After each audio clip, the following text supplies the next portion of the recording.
Welcome to beautiful San Diego, California.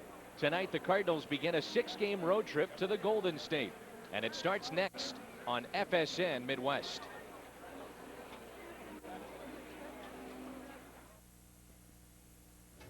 While injuries have caused Tony La Russa to juggle his lineup, there has been one constant to the Redbirds all season: pitching. Mark Mulder and the Cardinals starters have towed the rubber without fail since the 05 season began. Tonight, the St. Louis Cardinals will face an old friend in right-hander Woody Williams. It's next, Game 1 on FSN.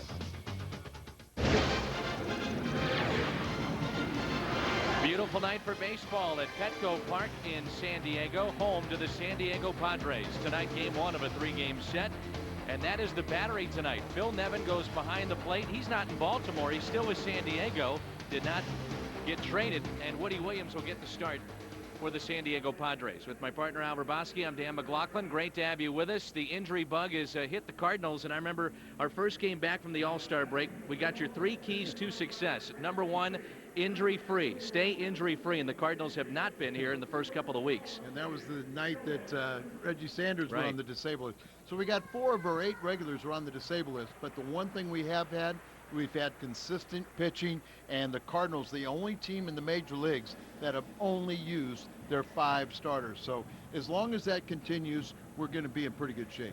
Well, it's going to be Woody Williams facing his former team in the St. Louis Cardinals, and Woody is under the 500 mark. He'll face Mark Mulder tonight here in San Diego, and when we come back, David Eckstein will lead it off for the St. Louis Cardinals. Your starting lineups, first pitch next. They're on pace to duplicate what they drew a season ago, which was over 3 million fans here in San Diego to Petco Park. Beautiful, gorgeous baseball facility. And a look at that Cardinals lineup, much different look with the injuries now for Tony La Russa's club. And this is brought to you by Southwest Airlines. Eckstein, Nunez, and Pujols here in the first. Jim Edmonds will bat cleanup. Then John Gall, he's making his major league debut tonight. Then Gridzalonic, Taguchi, Diaz, and Mark Mulder on the mound for St. Louis. Against Woody Williams, he is 5-6 this year with an ERA that is near 5. We did not see him pitch against the Cardinals. He was on the disabled list when Woody and the Padres came through St. Louis earlier this year. And the first pitch is low and at the knees. Woody has faced the Cardinals one time, but that was back in 1999 while he was with San Diego the first time around. Another pitch that's inside to David Eckstein, and it's quickly 2 balls and no strikes. Might be interesting to see how much he uses the pitch inside. Most of the time he's away to right-handed batters. But the Cardinals, as a team, can be exposed inside, and some clubs are doing that more often now that they're a walking wounded team. Pitch misses, low and away to David Eckstein, and the count is 3 balls and 1 strike. San Diego has lost 7 straight. They have a record of 50-49, but their division is terrible, and they still lead their division by 3 games over Arizona. Right down the middle, and it's 3-2. They're about 7 games under 500, Bruce Bochy's ball club, since June 15th. And the best, they're like second best in the division. Colorado being number 1, but everybody under 500. Phil Nevin getting tested early on, and he makes the play.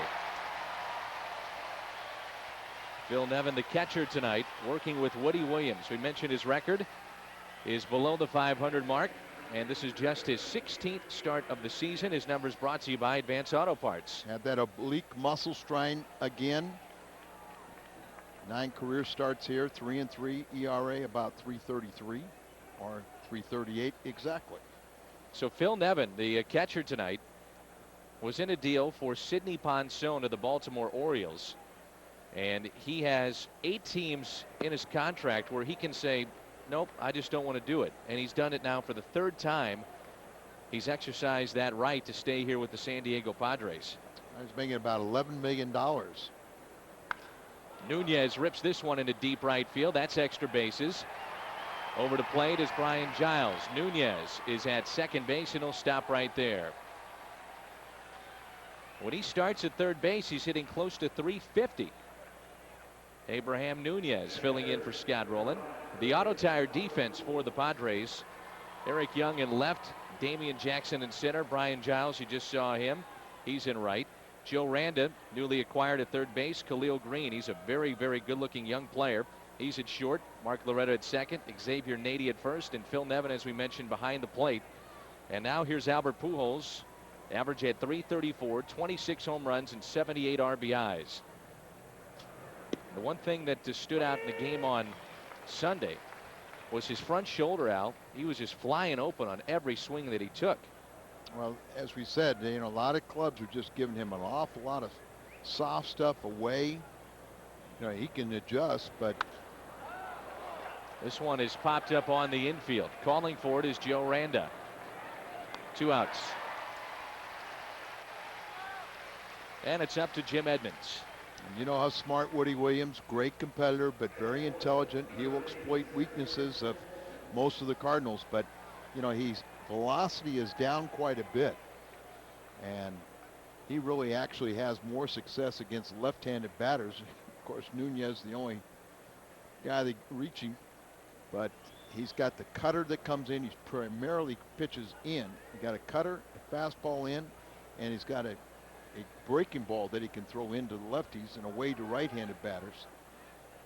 Well, it's no secret he was very disappointed that he did not come back to St. Louis. That was his #1 choice, as Edmonds looks at a strike, and San Diego pounced on him right away and signed him up for a multi-year deal.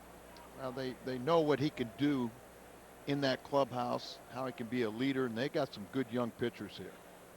Going to see one of those tomorrow night, as San Diego will trot out Jake Peavy, who's 8-4, struggling as of late, but one of those very good young pitchers that you mentioned. That'll be against Jason Marquis. Chris Carpenter will pitch in the day game on Thursday. Count of 1 ball, 1 strike on Edmonds. There's Jake Peavy, an all-star this year. Get that start tomorrow, but Adam Eaton, another guy that's got a finger problem. So they got some injuries also, but because of their good pitching, you like to think they're going to be around at the end. And they have beaten the Cardinals 3 out of 4 games. 2-1 pitch. Edmonds up the middle. Green, though, is there to his left. He's got great range at shortstop, and he shows it wide there. Cardinals strand a man. Mark Mulder coming up.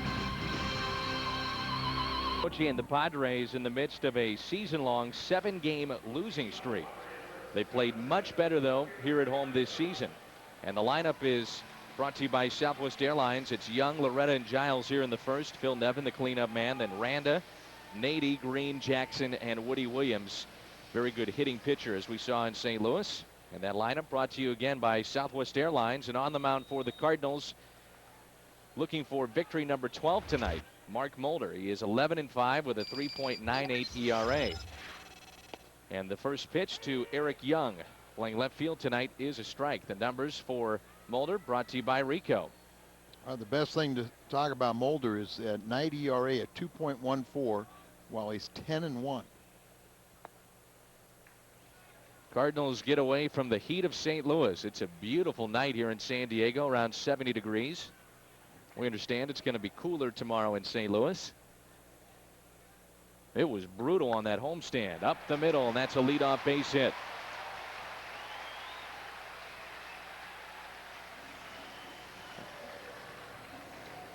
Auto tire defense for St. Louis. Look at John Gall in left field, making his major league debut. Edmonds in center, Taguchi in right. Nunez, Eckstein, Gritzolanic and Pujols on the infield. Einar Diaz. Percentage that's under 30%, trying to get those base stealers this year is Diaz. And let's see if Eric Young, very good base stealer, wants to do some running here in the first early on. Why not be aggressive, trying to snap a 7-game losing streak? Here's Loretta hitting .285, and he looks at a ball outside. Now Loretta is a very good professional hitter, a good guy in this spot to hit behind the runner. And EY at first base has 450 career steals, so you have to pay attention to him. Nunez in on the grass at third base. The outfield is straight away. And that's strike one. 1 ball, 1 strike at 84 miles an hour from Mulder. Remember, Mulder pitches predominantly away, so very easy for a guy like Loretta to shoot a ball to the right side. Diaz looking in the dugout. Tony giving signs on how to stop the base running game. And a throw over. A major distraction a season ago for San Diego was the fact that now these players were complaining about the ballpark, the dimensions of the park. 411 in right center field near those bleachers, those concrete bleachers out there. 322 down the right field line. 334 down the left field line. Another throw over. And it's not a symmetrical wall that's even. I mean, it's jets in and out all over the place. Right. And, you know, a lot of reasons why you want to pitch inside and, you know, make guys hit it to left field, because that's the deepest part. Center and left, much cheaper in right field. Another throw over. Third time now by Mark Mulder, and some boos from the fans here in San Diego. That's that warehouse, the Western Metal Supply Company warehouse down the left field line. I mentioned before they drew over 3 million fans a season ago. Into shallow right field. Taguchi coming on. He won't make the catch, but he goes to second for the force. Good pick by Eckstein. And Eric Young was caught in no man's land there. That was not an easy play for So Taguchi, because it short hopped him, and then it short hops David Eckstein on the throw. Let's take a look at EY. He goes out there trying to get a read of it, and there he just really committed himself to going back to the bag before Taguchi had caught that ball. But as you said, so very aggressive coming in, very tough running decision for the base runner, but he made that fatal mistake of going back to first base when the ball dropped in. Giles is hitting .299. He went 0 for 3 and a loss Sunday to Philadelphia, and that snapped a streak of 21 straight games in which he reached base with either a hit or a walk. He's reached base in 32 of the past 35. Leads the major leagues in walks with 80. Good pitch by Mulder. Well, they've been able to contain all left-handers. They're all batting under 200 against him. Really 167 left-handers, and only Adam Dunn has hit a home run off him, and he hit 2 of them in one game. Nevin's on deck, the catcher tonight for San Diego.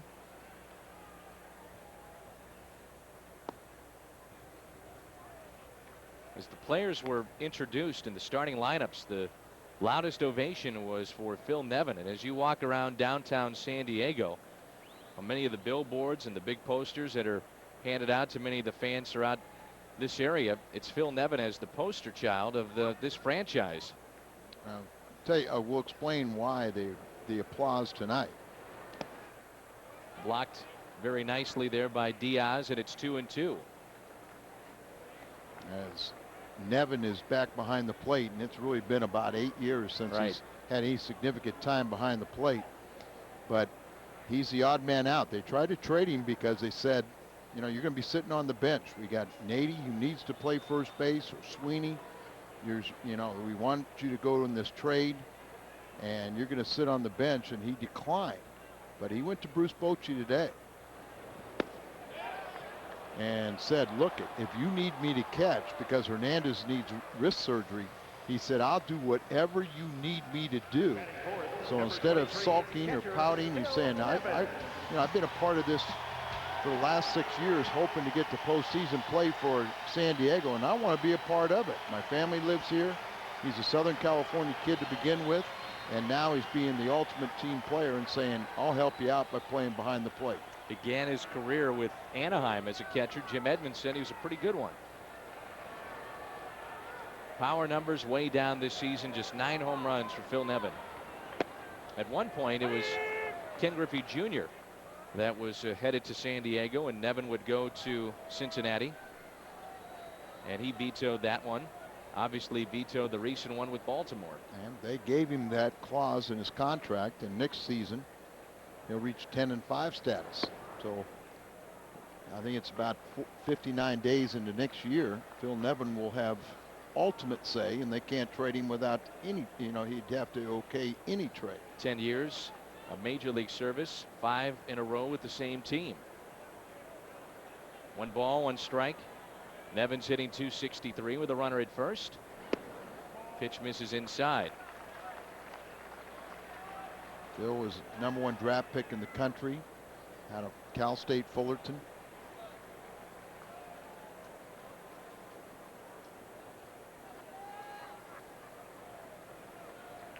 Two-one pitch. Little low. Joe Randa, who has been a Cardinal killer in his career, whether it be with Kansas City or recently with Cincinnati, is waiting on deck. Pittsburgh in between. Yep.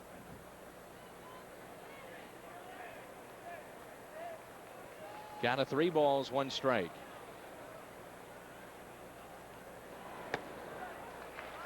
And it's the first walk handed out by Mulder.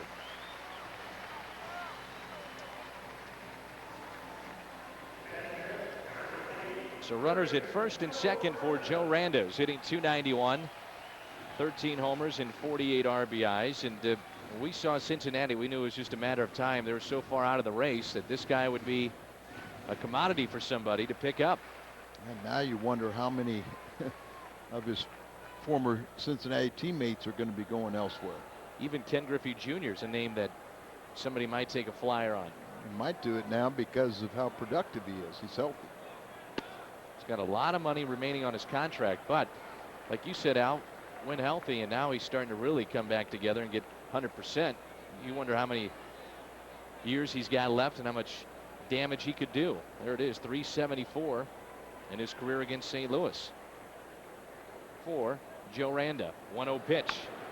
He did have 1 plate appearance for the Padres since the trade, and he's 1 for 1 with San Diego. And they had Sean Burroughs, who's now in AAA, but Burroughs was like 1 home run, 15 RBIs, just no production playing third base. They gave him every opportunity to win that job and keep it too. He said he welcomed the idea of going back down to the minor leagues and getting himself straightened out. Pitch in the dirt again. And the count is 2 balls and 1 strike with runners at first and second. It's turning into a long inning here in the first for Mulder.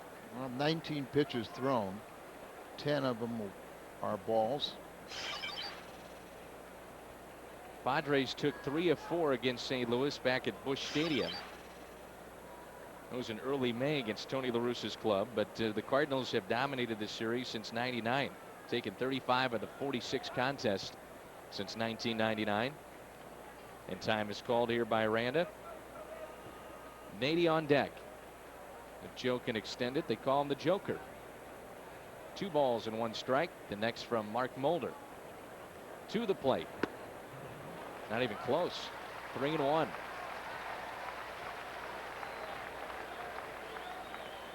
He is going to go out and talk to Mark. End of that pitch.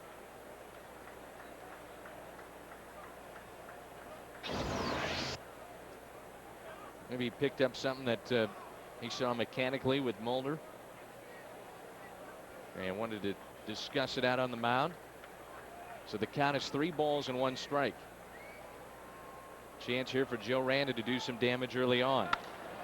Lines this one into center. The Padres will strand 2. The Gold Glover will put it away. That's Edmonds out there. And we move to the second inning. Cardinals will have Gall, Rizalonic, and Taguchi coming up. Celebrate the break in the heat by enjoying an away game at Busch Stadium. The final campout and the final year of Busch Stadium. 421-2400 or STOCardinals.com for ticket information.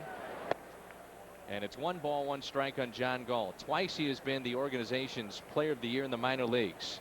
And with all the injuries the Cardinals have had, he finally gets the call up. He bloops this one. Green going out. He drops it. And Gall is on his way to second base, hustling all the way. Head first slide. That should be his first major league hit. That should be an extra base hit. If that hustle pays off. You said Green had great range, and he went far enough on that play that they will score a double.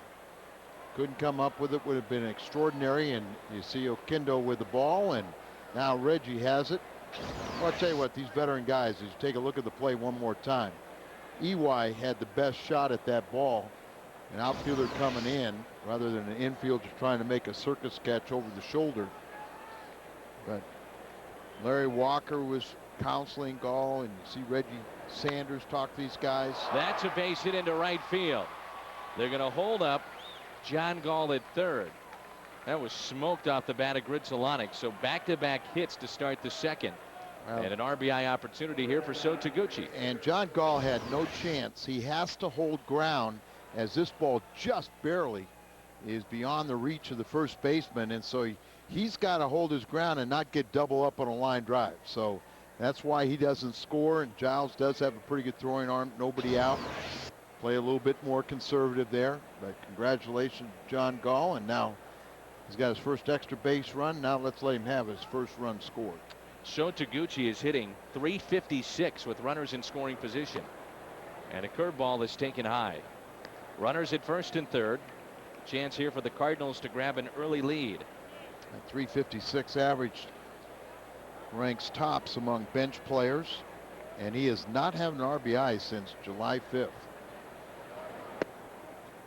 That's strike one on So Taguchi. Larry Walker is with us here in San Diego, and so is Reggie Sanders, as you just saw. Scott Rowland back in St. Louis. And Reggie getting treatment, as well as Larry Walker. But there were no baseball activities for either one of them, and Scott Rowland is not going to pick up a bat, pick up anything until at least August 1st. Excuse me. There's one of those months, right? That's right.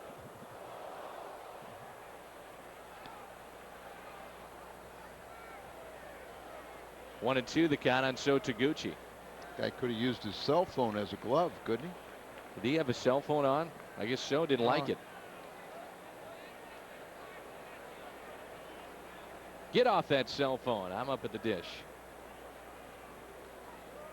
1-2 the count on So. How aggressive do you think the Cardinals will be with Phil Nevin making his first start behind the plate in such a long time with base runners on? Good question. You would figure they'd at least want to explore that. Well, but Woody Williams does a pretty good job of varying his throws to the plate. Will pay a lot of attention to those base runners. So 2-2 pitch just misses, and the count is full. Einar Diaz is waiting on deck, and then we'll see Mark Mulder for the first time tonight. Doesn't look like Houston wants to go away, does it? They beat Philadelphia 2-1. They're playing great baseball. Yes, they are. Started 3 games back in the wild card tonight. And time is called. Gritzolonic is the runner at first. Gall is the runner at third. It looked like Woody kind of wanted that pitch, but you saw clearly it was outside. Another one just outside, and the bases are full. And there's nobody out here in the Cardinals' second inning. So the inning started with a double by John Gall in his first major league at bat. Single by Gritzolonic to right field. A walk to So Taguchi. And here's Einar Diaz hitting .215 with 1 home run and 13 RBIs. 308 with runners in scoring position. 8 for 26. Another shot at that. 10 of his 17 hits have come in 5 2-hit games. And 0 for his last 10. Mark Mulder on deck is 3-0 with an ERA that's under 2 in his last 5 starts. So a hot pitcher. It'd be nice to see him get a lead right now. And let's hope Mark Mulder had his worst inning in the first.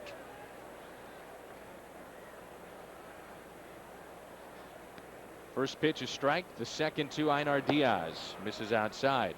Another reason to grab a early lead against San Diego. They've lost 7 straight, but the Redbirds have won more than 80% of their games in which they put runs on the board before their opponent. They're 45-11. It's a telling stat. Part of the key against Woody Williams, and the Cardinal hitters have been instructed about this, is do not chase balls. And he's got, to the right-handed batters, he's got 3 pitches that he throws away to them. The fastball, the cutter, and a chase curveball. He doesn't want to throw many strikes. Shattered bat hit to short. Should be a double play. The Cardinals, though, score the first run of this game. 6-4-3 on the double play, as John Gall scores his first major league run after his first major league base hit. And it brings in the pitcher Mark Mulder with a runner at third and 2 down. There you go, John.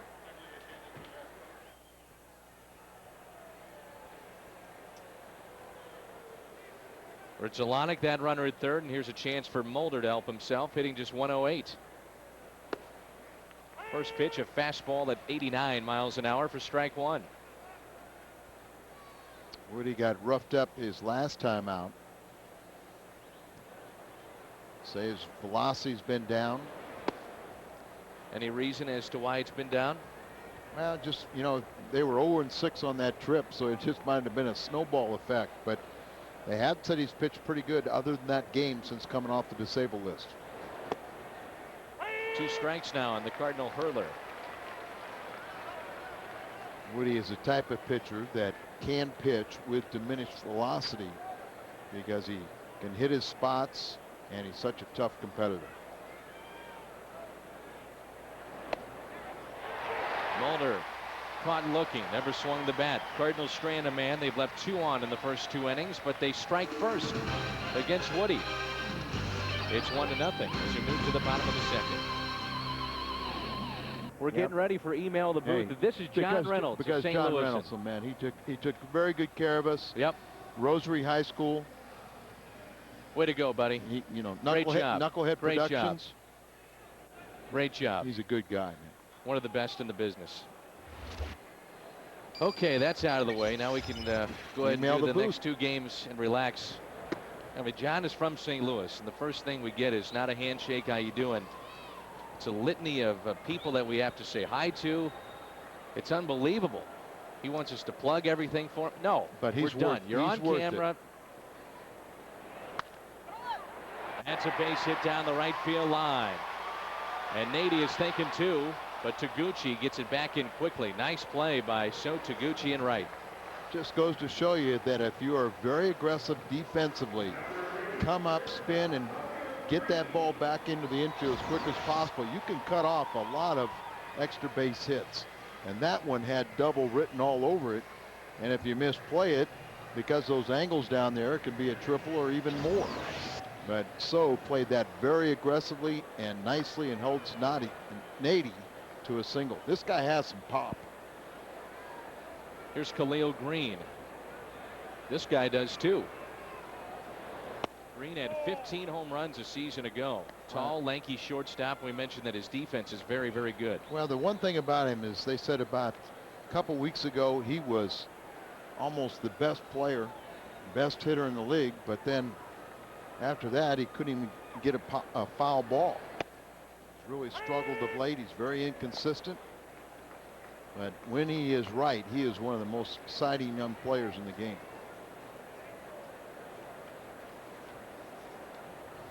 He was 3 for 21 on the road trip. Runner at first base after a single by Nady. It's a ball outside. Again, Mulder falling behind. It's 2 balls and 1 strike.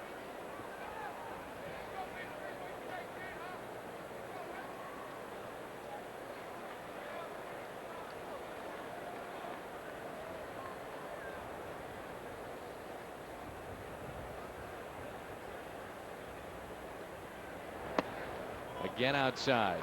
Green was born in Pennsylvania but makes his home in Key West, Florida. Have to ask him if he sees my good buddy Boog Powell. Boog's not working the restaurant at Camden Yards, or hasn't won at the AAA affiliate of Baltimore. He's off season Key West. Deep center field. Edmonds back near the wall, and he makes the catch. And going back to first base is Nady. He was just about standing at second. That ball was smoked, and it looked like it took off a little bit on Edmonds. He was gliding towards a spot to make the catch. Then he had to really pick it up and made the catch out there in right center field.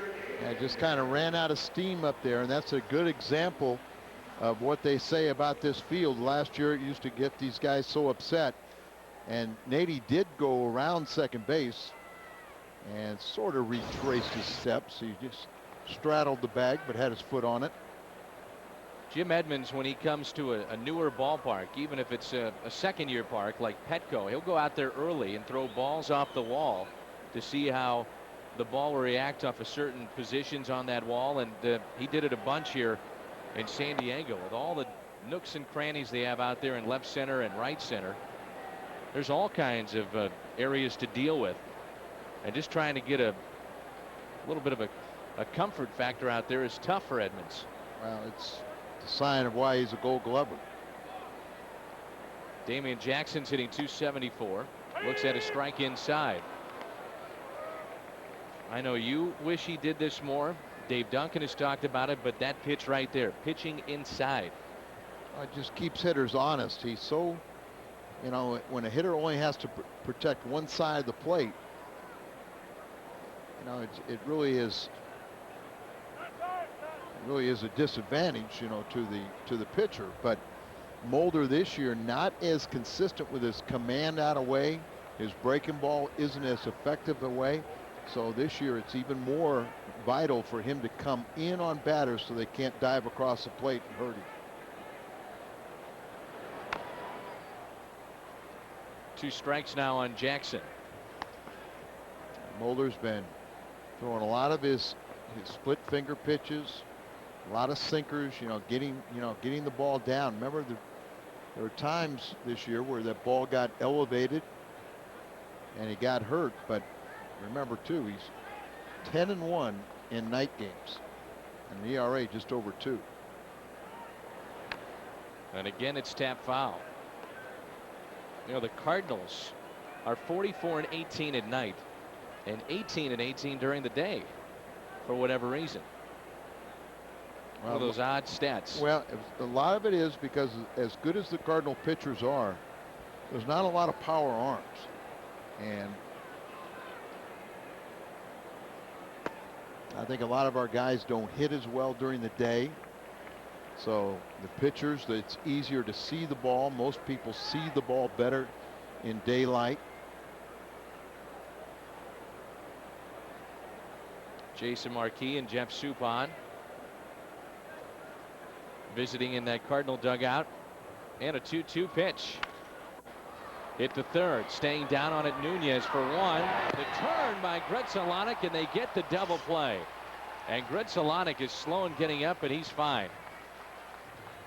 I didn't think they had any chance to turn that double play, but his arm is terrific at second base. 5-4-3 double play to end the second. Top of the third, and what a turn here by Mark Grzelcyk at second base, Al. Well, we talk a lot about Scott Rowland's throwing arm. Well, Grzelcyk has that same type of throwing arm playing second base, and really the difference maker. That is double play number 119 for the Cardinals. Sweeney's having a great year, and hopefully we won't let him do his thing in this series, but he is one of the best bench players in the game today. 1 ball, 1 strike on David Eckstein. He won a game for San Diego against St. Louis earlier this year. Home run. That was off of Jeff Suppan. You know, and he and John Mabry are 2 of the best bench guys because of their personalities, what they do in the clubhouse, understanding their role and always being ready. Just misses on the outside corner. They played together, Mabry and Sweeney. And last night I saw John and his wife Ann and coming back across the street and said, just left the swing dog. Randa comes up with a good play at the hot corner.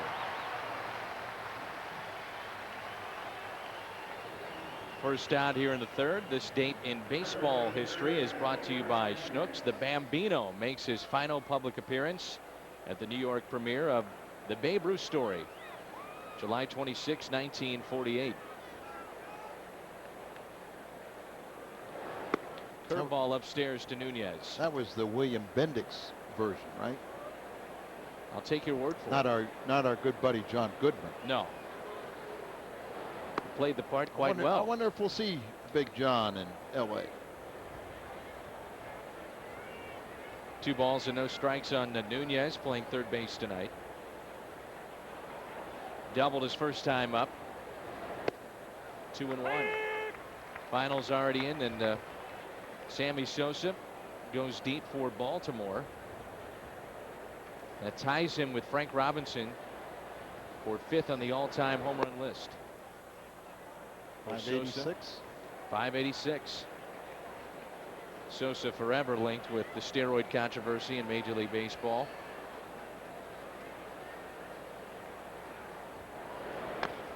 Washington starting to struggle now. Atlanta beats them 3-2. Florida can't get untracked. Pirates beat them 6-3.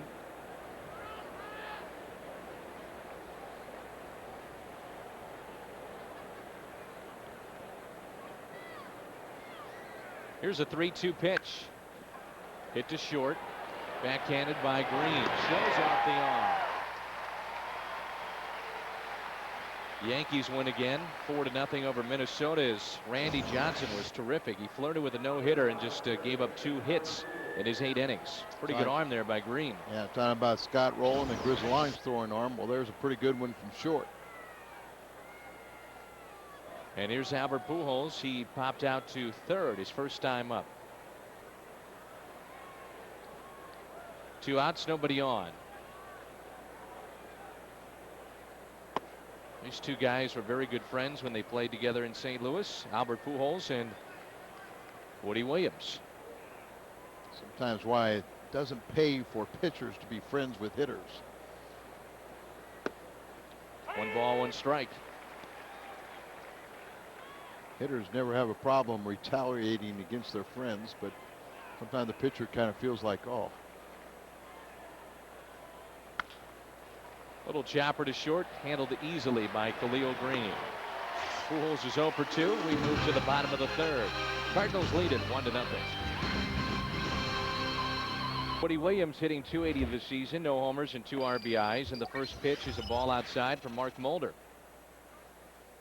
Woody making his 2nd career start against his former team tonight.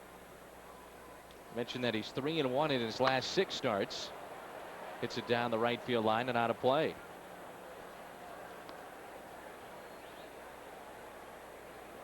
Gave up 10 hits and 7 earned runs in his last start against the Mets. Mentioned the Padres are in the midst of this 7-game losing streak. And the biggest problem for them has been manufacturing runs some way, somehow. They've been outscored 43-12 during this 7-game skid.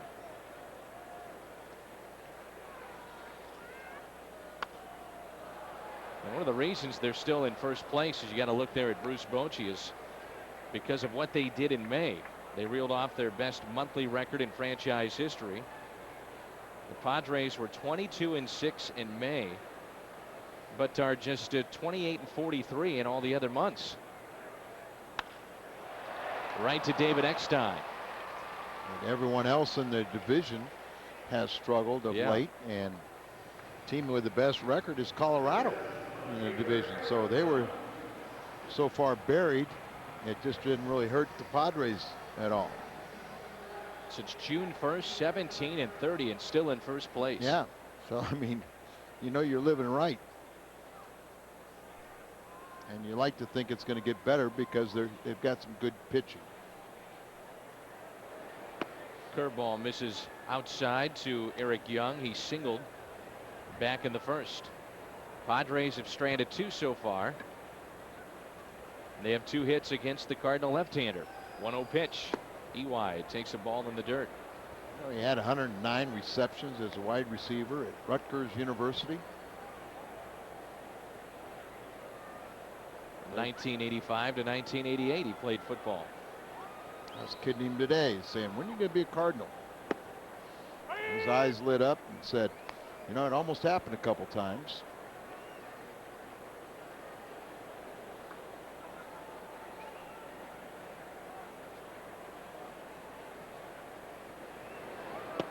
2-1 pitch.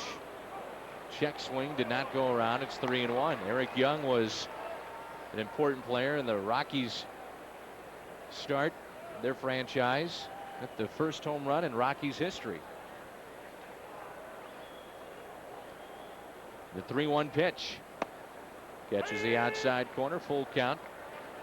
Mark Loretta on deck.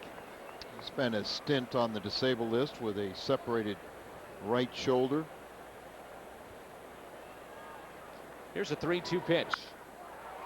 Hit to David Eckstein again. This portion of Cardinal baseball on FSN Midwest is brought to you by Advance Auto Parts. We're ready in advance. And by Rico. How well do you print, copy, scan, fax? How well do you share?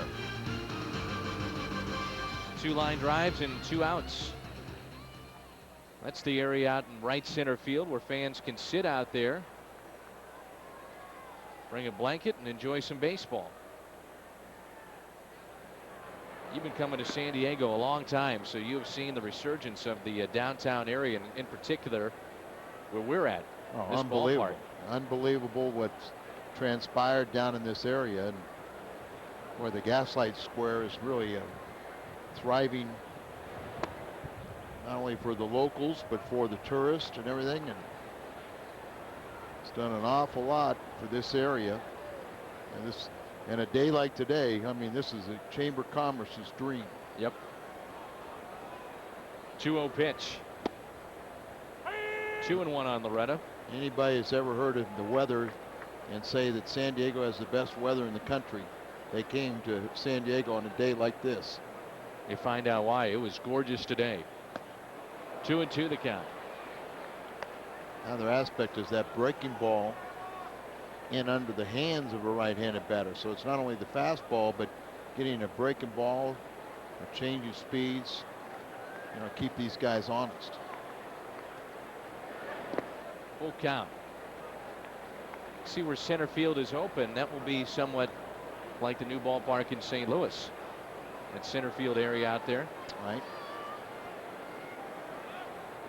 Go back to the knot hole gang, to where without a ticket you can look down into the stadium and then building the village beyond.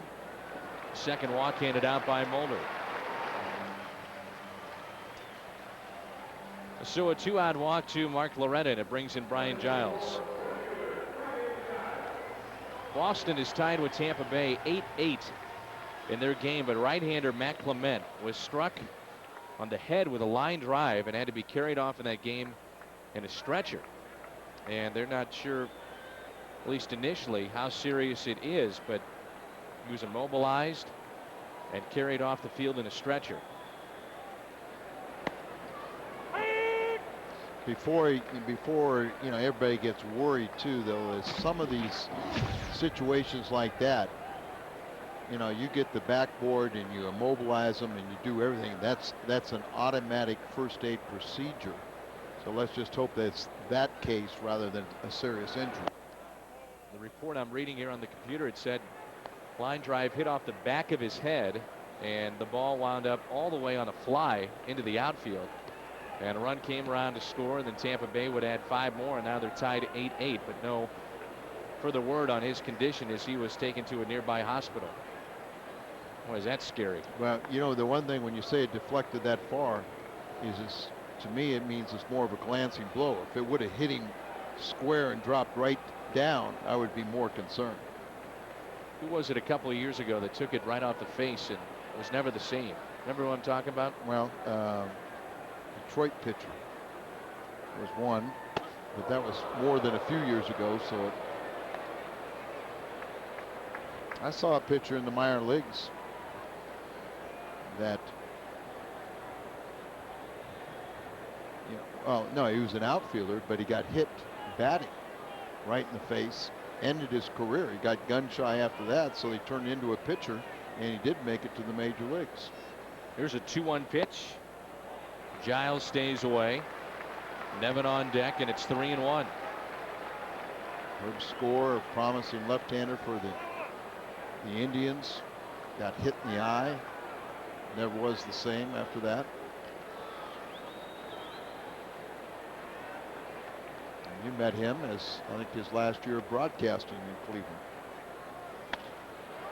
That's past the diving pools into right field.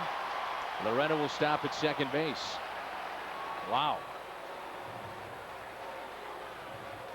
This ball's being hit hard, but so far they have not dented the scoreboard. And Giles, one of the most dangerous hitters in this lineup. And Albert holding the runner on and can't get out there and make the play defensively, but Taguchi once again stops them from going to third base, just coming up aggressively, getting ready to throw.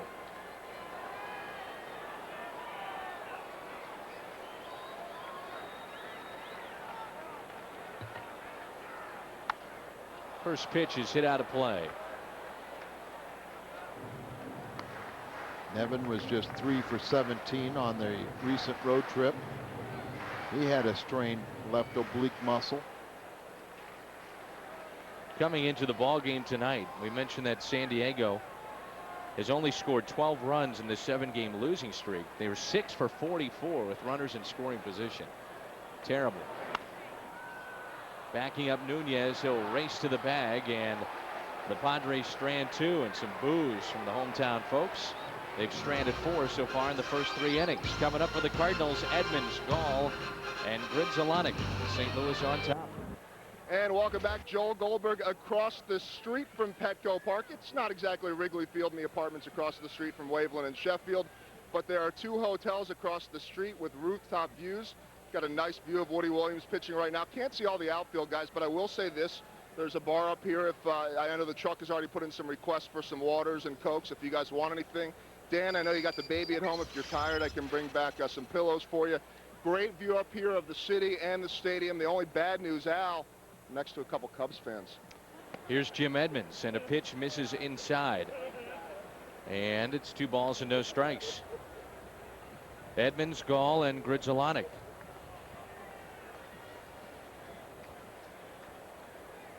Gall doubled his first time up.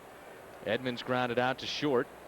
And Gridzalonic picked up a base hit to the opposite field. That's right down central, 2-1. Jimmy was just 2 for 12 in the recent series against the Cubbies.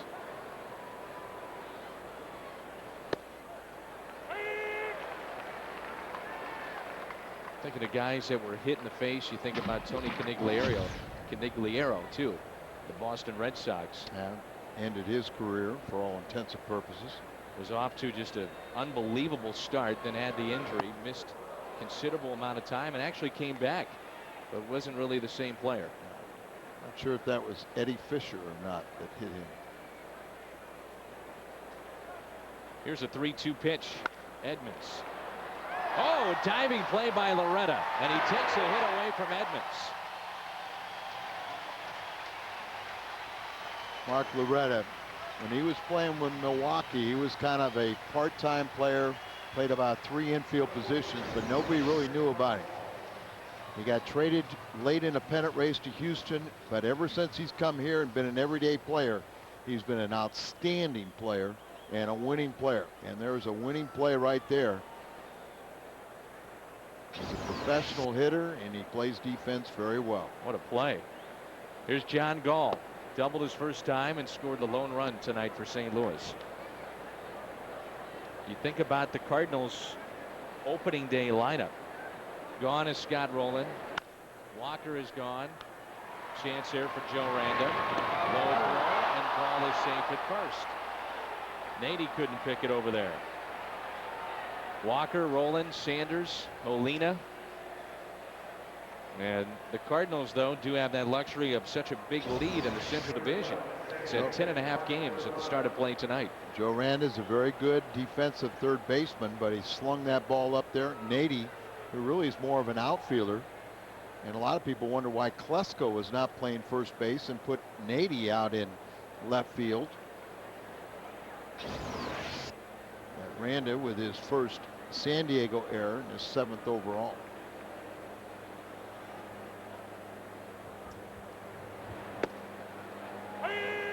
Strike 1 to Gridzalonic. Cardinals have struggled a bit with Molina out of the lineup, and we expect him to come back pretty quickly here. Probably not on this road trip, though. Fritz Alanic chases a high pitch and hits it out to left field. Eric Young is there for the second out. Bank of America and the Cardinals are teaming up to salute America's finest Monday, August 1st is Police, Firefighters, and Emergency Workers Night at Busch Stadium. Police, fire, and EMS employees and their families can purchase discounted tickets for the Cardinals-Marlins game that night. The number to call is 425-0600 tomorrow. You can always log on to the website at stlcardinals.com. That's a great night. Oh, absolutely. And those men and women that serve us do an unbelievable job, and unfortunately too many times we don't think about them until you need them. But thank you for the job they do for us on a daily basis. So Taguchi walked his first time up, was erased on a double play. There was a plane flying through downtown. Southwest on time again, huh? Yep. It's one of the most interesting airports right downtown, and you'll get flights that actually fly lower than the downtown buildings. And one of the more difficult, it's a long runway, but you end up, because you fly so low, that you end up about halfway down the runway before you touch ground. 0-2 pitch, misses low and away. Got to fly in a little higher than you normally would. An email here from Bob McAllister, wants to know about Larry Walker. He had another cortisone shot, and he said, you know what, I don't mind doing it. If this is my final year and we've got a chance to win the World Series, I've got to get back out there and play. If that's how I got to do it, that's what I'm going to do. That's a base hit for So Taguchi. The interesting thing is, and I know a little bit about these epidurals, and a lot of times they consider that you can't have more than 3, per 6 months. But I understand, as we look at the hanging breaking ball, that sat right up there, and nice piece of hitting right back up the middle. But apparently one of the doctors that they're using says, all right, you can have 9 of them. 9. So I think he'll get through the year.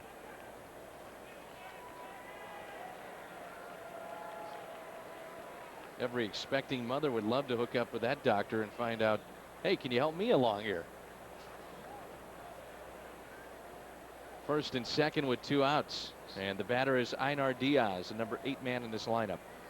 Well, they aren't injecting the neck for mothers. And this is, what, the third he's had since spring training? Third he's had. And the second one gave him a lot of relief. So that's why he is willing to do it again. It's kind of funny and humorous when you hear him talking about how he's not so crazy about it, but learning to adjust.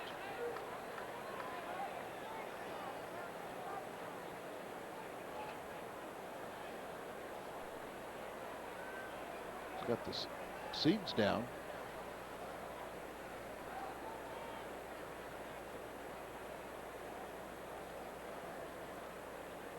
Here's a 2-0 pitch.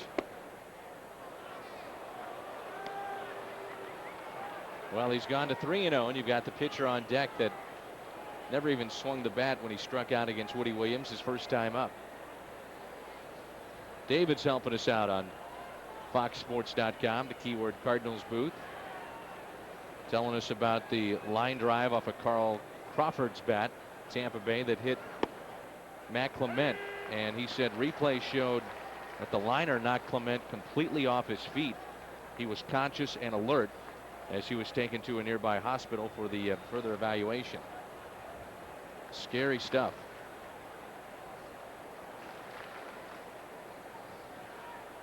Wasn't it Dizzy Dean that got hit in the head by a line drive, and the headlines next day said, x-rays, there's something about show nothing, flying like the head was empty. He's saying thanks a lot.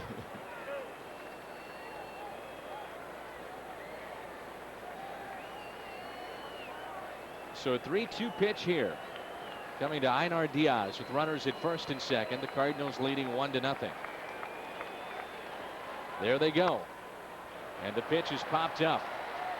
It'll be taken by Green. The Cardinals strand 2. They've let 4 on in the first 4 innings. Mulder back to work.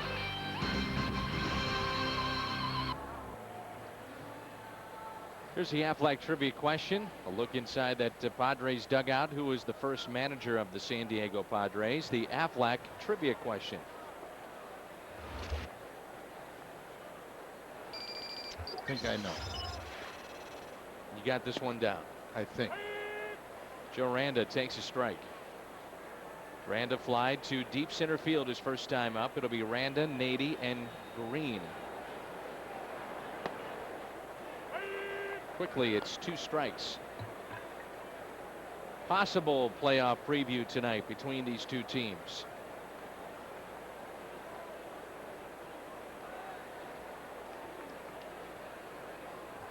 The 0-2. Good pitch. 1-2. Mulder has his pitch count up to 61, as neither one of these pitchers have really been as effective or efficient as they normally are.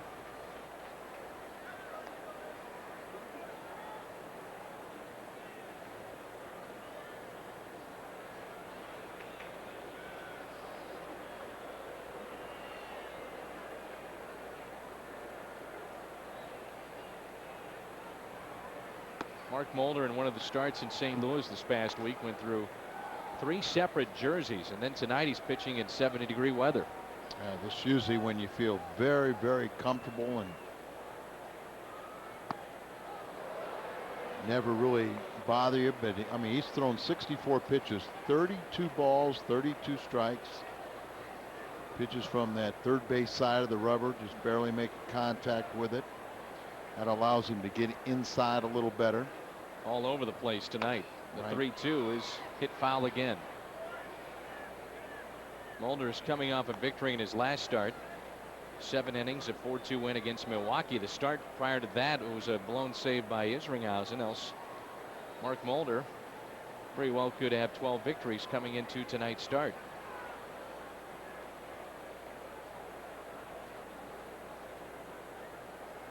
And here's the 3-2 from the Cardinal left-hander. Out to right center field. Edmonds got a good jump. Second time that Randa's hit it deep into right center. Well, Randa has 13 home runs, but there's a lot deeper coming from Cincinnati where the ball jumps to going out there where it's Death Valley. And she said Jimmy had a good jump, never even got to the warning track. And that ball would have been clearly out of Cincinnati. Yeah. Here's Nady, selected in the second round, 49th overall back in 2002. And 325 against left-handed pitching. Hit up the middle. David Eckstein won't get there. And Nady is 2 for 2.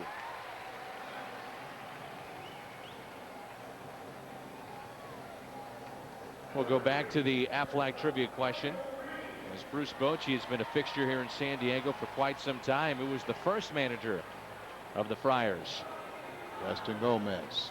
That's your Aflac trivia question. Yep, Preston eventually came to St. Louis and was a coach at one time for Red Cheney's. But I remember Preston, he was a long time with the Dodger organization, and you know, it's Bavasi and everybody came down here to start this franchise. But I remember one time they were the lowly Padres, and he took Clay Kirby out of the game in the 9th inning with a no-hitter. But he was losing, or he pinch hit for him maybe, you know, in the 9th or in the bottom of the 8th. But he was losing, and everybody criticized him and said, hey, what's one more loss? But to Preston Gomez, you know, it's not how you play the game. You try to win every game, and it was more important than to have a no-hitter and have it be another loss. How about the Houston Astros? They win again tonight, and it was Mike Lamb's walk-off homer in the 9th, and Roy Oswalt picked up the victory against Philadelphia. That's a huge win because it's against the Phillies, Yeah, and playoff. you know, you're sitting there and separate card. yourself for the wild card. Yeah. They are playing in Chicago now. after a long rain delay. 0-0 against San Francisco in the second inning.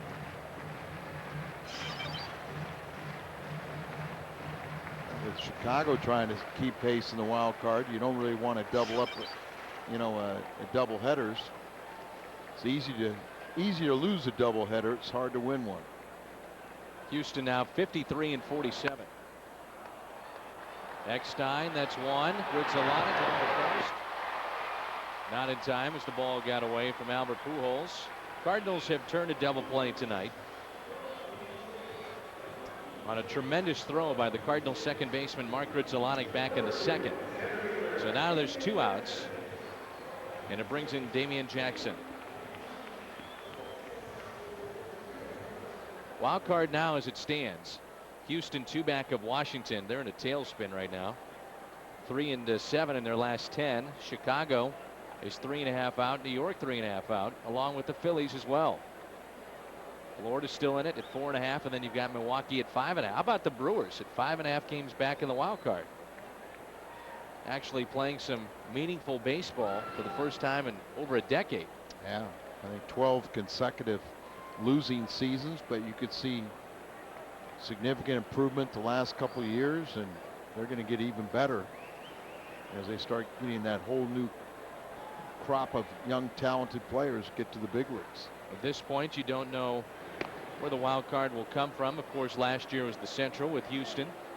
And it looks like he has an excellent chance of coming out of the Central again. Yeah, with either Houston or Chicago. Houston has gotten their pitching in order with Clemens and Oswalt, and Andy Pettitte is on the best run ERA wise of his career. That's hard to believe with the great years he had with the Yankees, but this is the best run he's ever put together. Got arguably best closer in the National League and make a case for it in Brad Lidge. Middle relief was Achilles heel for them last year in postseason play. As the runner is going, Diaz throw down to second is not in time. Gritzalonic tried to do an excellent job of catching the high throw and applying the tag all while he's in the air.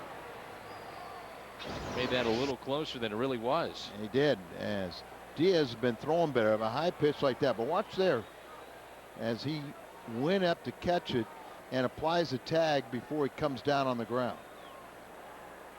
Of course, sometimes that pop-up slide, you end up appearing to be tagged out because you're popping up into the tag. 2-1 on the 8th place hitter in the lineup for San Diego, Damian Jackson. Jackson hit into the double play his first time up, 5-4-3. Base hit could tie it up. The Cardinals lead it 1-0. 4 hits aside. Little tapper, swinging bunt. Nunez, no play. An infield hit for Jackson. He's got good speed and got down the line pretty quickly.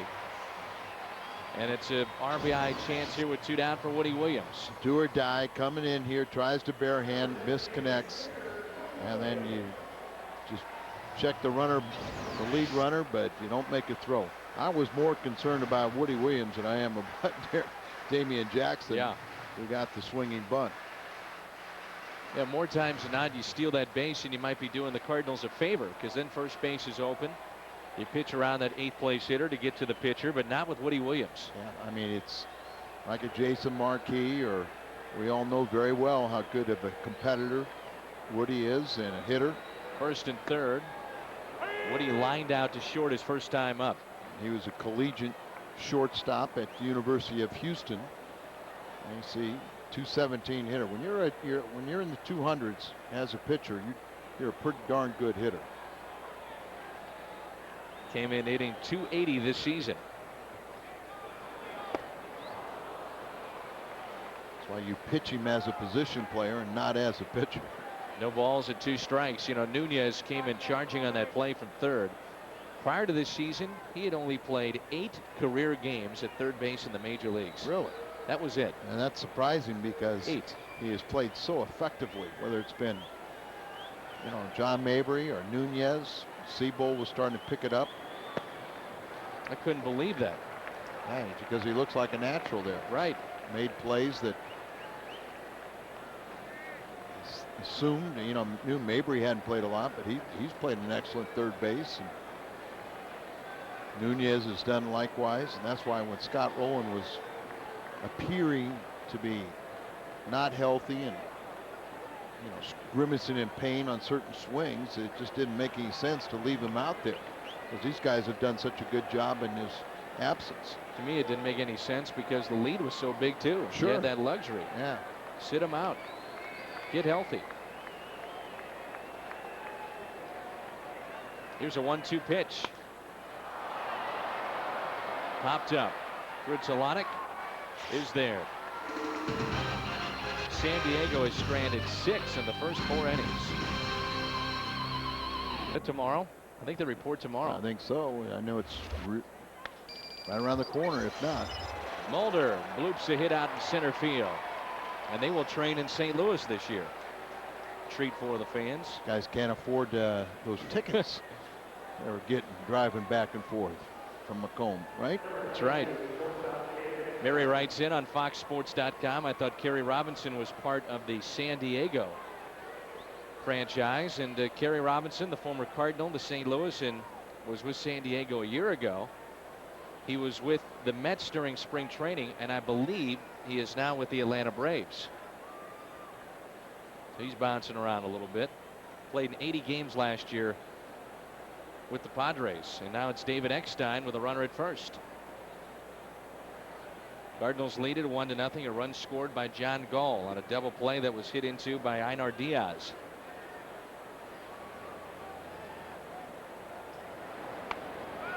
Pitch is popped up and a foul ball. Funny for a base hit and just bad enough that Randa couldn't come near it.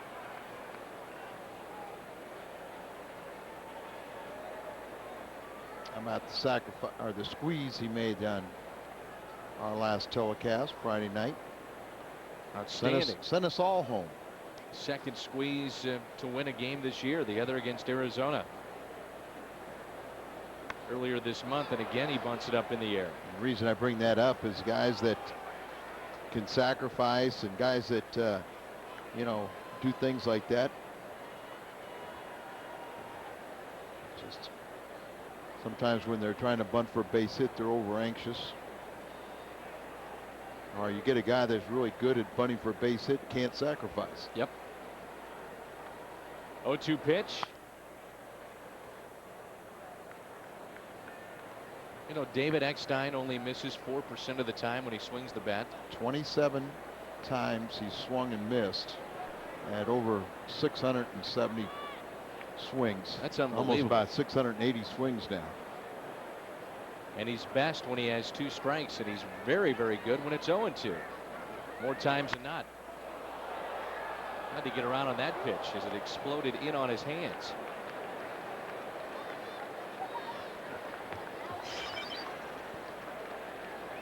.71 pitches already thrown by Woody Williams.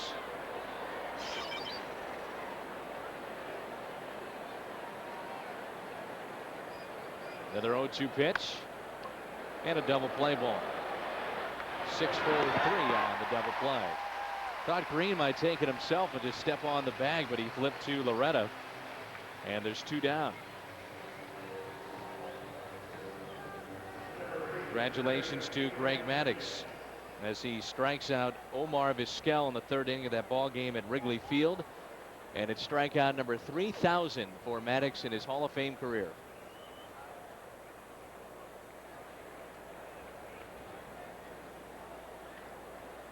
+300 wins, 3,000 strikeouts. One of the other things is he will join Ferguson Jenkins as the only pitchers in Major League history to have 3,000 strikeouts in less than 1,000 walks. 1-0 Cardinals midway through the 5th.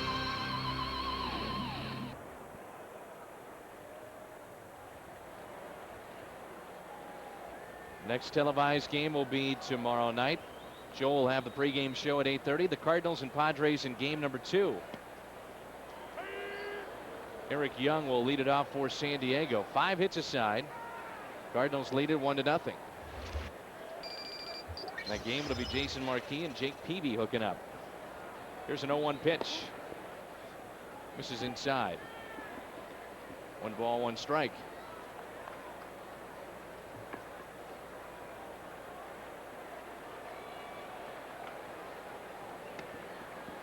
Mulder a couple of times, Al, on these pitches that have missed way outside or not even near the strike zone, has been checking the mound repeatedly. Looking back after he throws the pitch.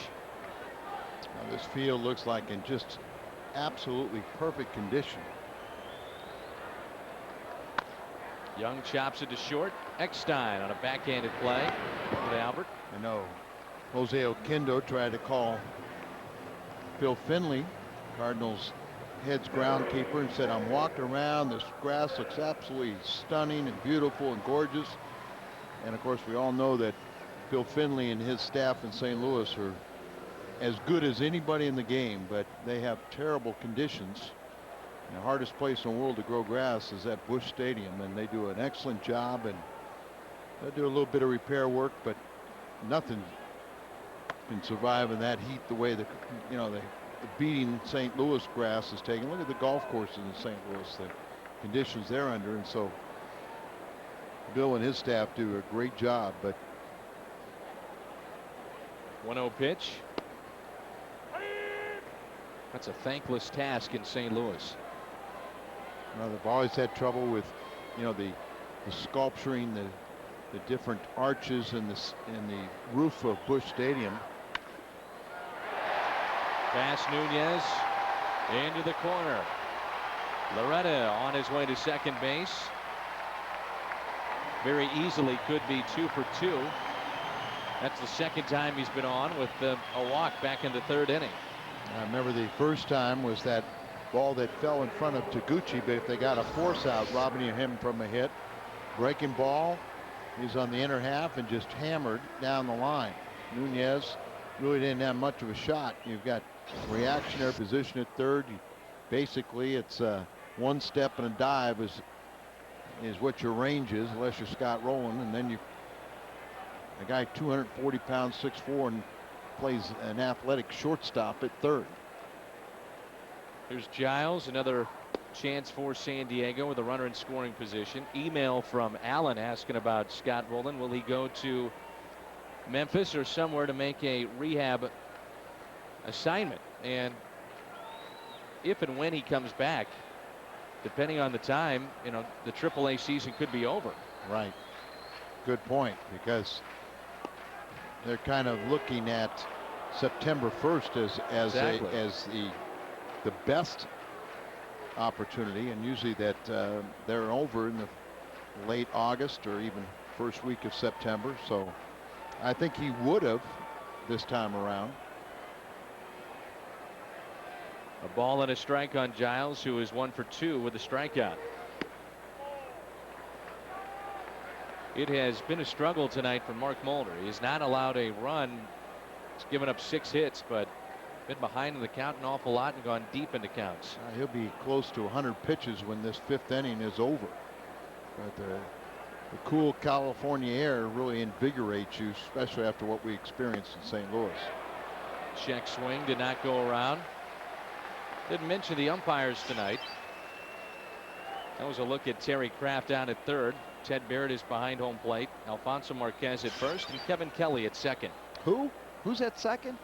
We know Mr. Kelly. Some young lady back in St. Louis may want to get a better look at him. Kevin's wife works with the Cardinals in the ticket department. Sweet gal.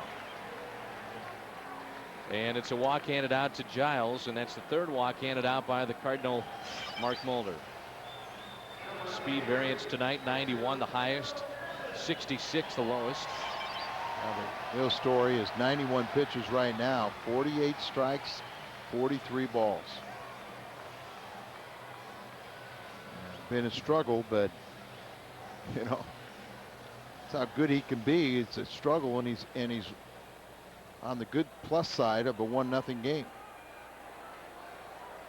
And we're thinking about a pitcher that was hit on a line drive back to him. Another one was Kaz Ishii. That's right. He got hit in the head. Put a metal plate in, didn't they? Yeah. The problem with that one, he was making a start for the Dodgers, and it's one of those Sunday night games. So it was an early start on the West Coast, and the sun was right in his eyes, and he had no chance to make any kind of reaction whatsoever. Didn't even see it off the bat. Nevin is 0 for 1 with a walk. Blocked by Diaz very nicely in the dirt. And it's 1 ball, 1 strike. Diaz now getting a little more playing time, more frequent, and showing his defensive ability a little better. Nice block there. Mahoney's been getting some playing time.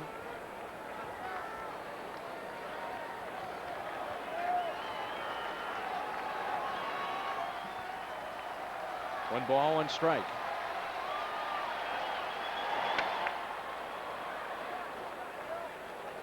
And you're talking about the sun. To tell you as a pitcher, there's sometimes a ball is hit and you do not see it, but somehow you react and you catch it. And other times you see it so well, but you can't react and can't get a glove up or anything to protect you. Surprised somebody hasn't been hurt more seriously. Here's a 1-2 pitch. 2-2. Last time we were in San Diego is Rick Ankiel coming back from his long journey through the minor leagues and looked very good coming out of the bullpen.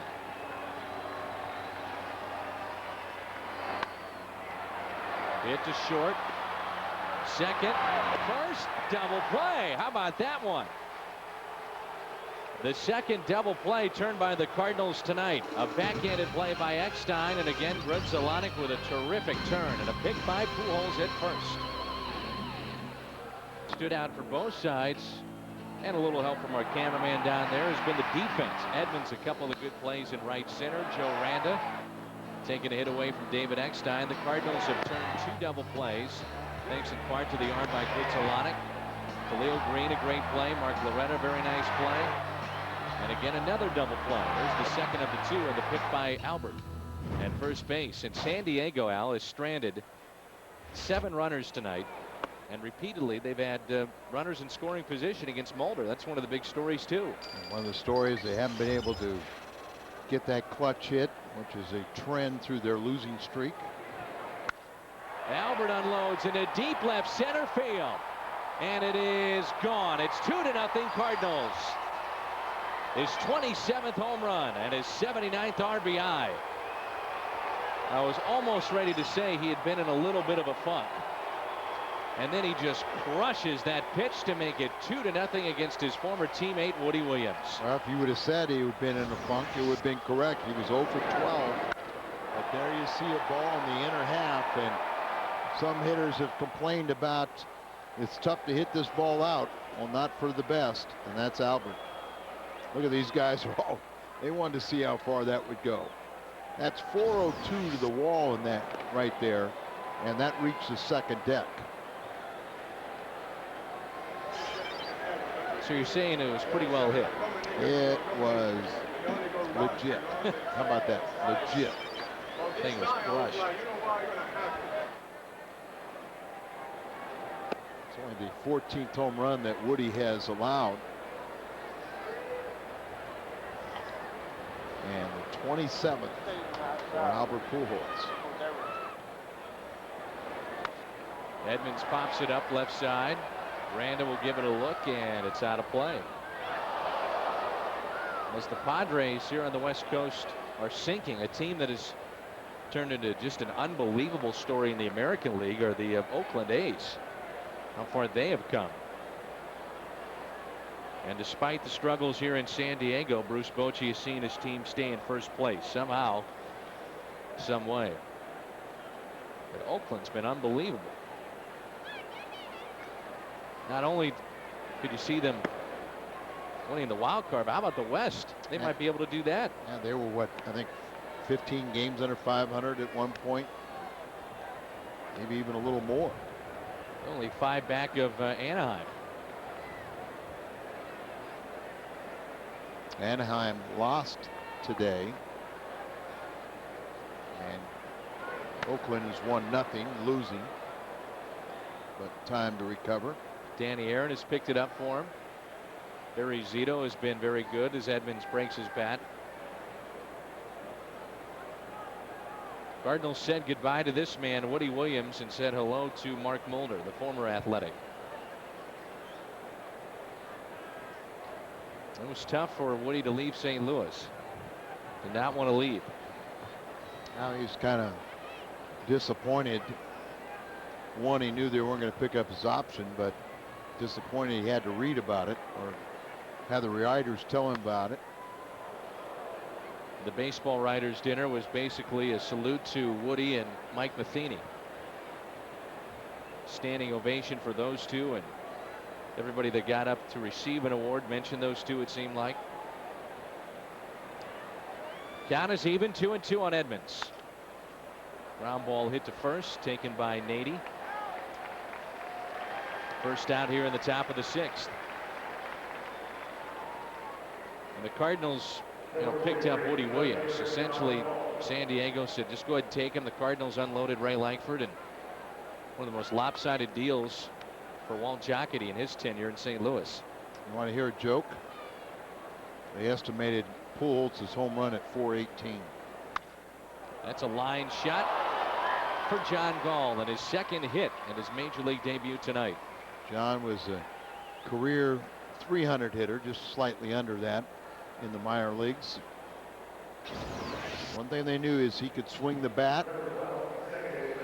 Ball out away from him, goes with a line drive that way, just beyond the reach of Loretta. If you're John Gall and you're twice the organization's player of the year, you got to be thinking, all right, what do I need to do to get to the major leagues? He had put up some pretty good numbers, and watching John Rodriguez getting a call up, Scott Siebel,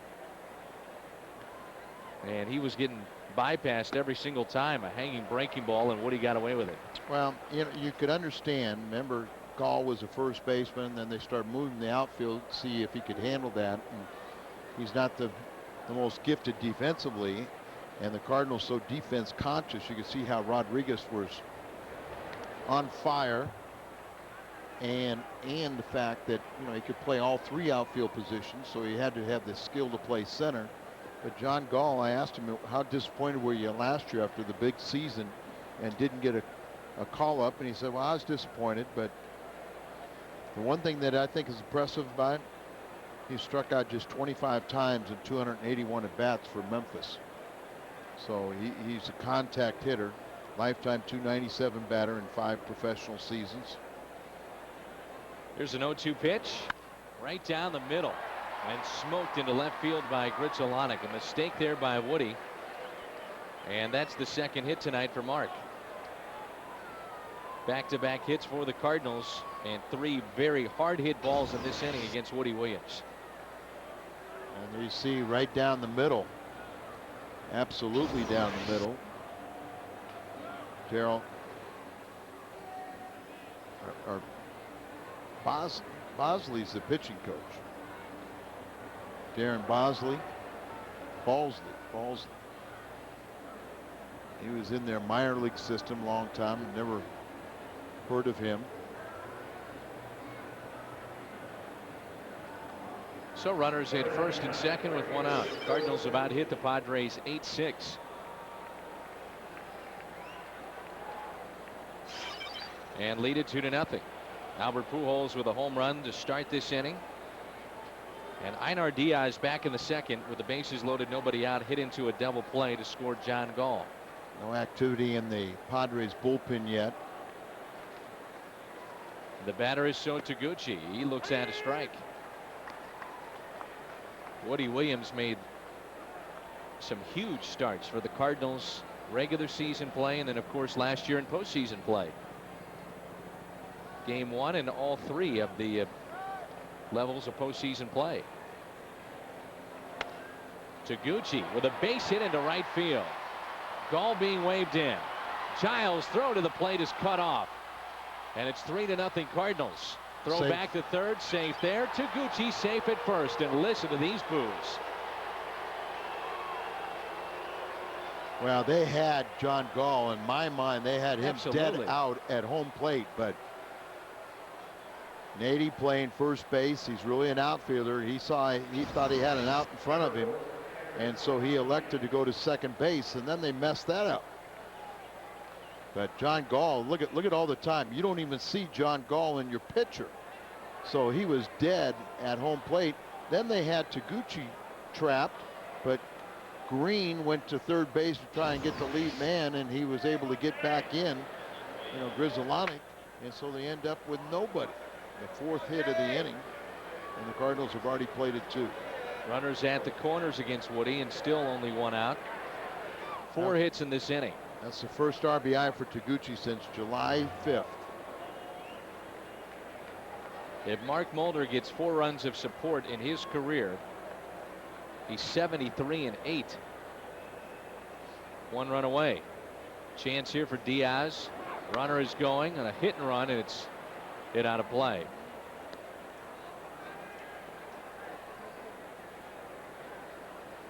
Nice debut for John Gall tonight.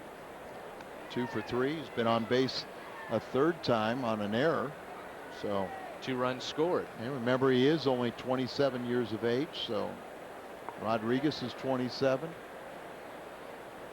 Maybe there's some light at the end of the tunnel too. As people are wondering, where are you going to get these pitchers for next season? Where are you going to get your outfielders? Maybe we'll find out. I'm sure those guys are looking at this as an unbelievable chance to show what they can do and audition for next season, not just this year. Yeah, I was explaining to somebody the other day the way Tony La Russa so positive he is. He'll look at this and keep his team. Don't feel sorry for yourself, but look at the opportunity we have. Just given an opportunity to find out some things about some of our minor league talent. Another pitch up and into Diaz as John Gall was talking with Scott Siebel. Our last shot that we just showed you in that dugout, and I was surprised. I asked Scott Siebel about this. How much outfield did you play when you went back down? He said none. He said our outfielders were on fire. There's no chance for me to play out there, and we needed to play a guy to play third base, and obviously I'm the right fit. So And of course now they need a whole team at Memphis.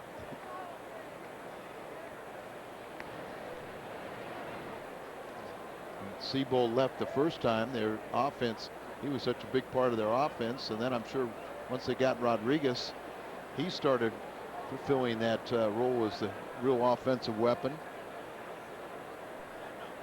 Count of 2 balls and a strike on Einar Diaz.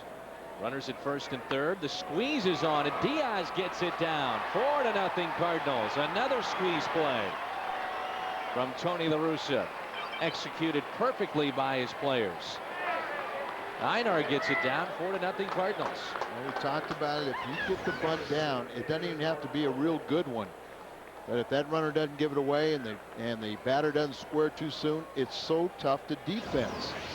And Woody Williams, is a very, very good defensive pitcher, and yet he just absolutely turned his back to the plate and just conceded that it was a run was going to score. In Tony's tenure in St. Louis, I don't ever remember him calling this many squeeze plays. Do you? No, but the Cardinals are in that funk too, where they're not the offensive club that everyone's given them credit for. It wasn't that long ago they were #1 in batting average and runs scored. They're tied for 6th in batting average now. They are 2nd in runs scored, but not at the rate that they were doing it in the past. And there's been many, many series where it's just been the pitchers that have carried the load. We started our ball game tonight showing you the graphic. The Cardinals have had no injuries to their starting rotation, and it's been one of the best rotations in baseball. Only team in baseball that has only had 5 starting pitchers.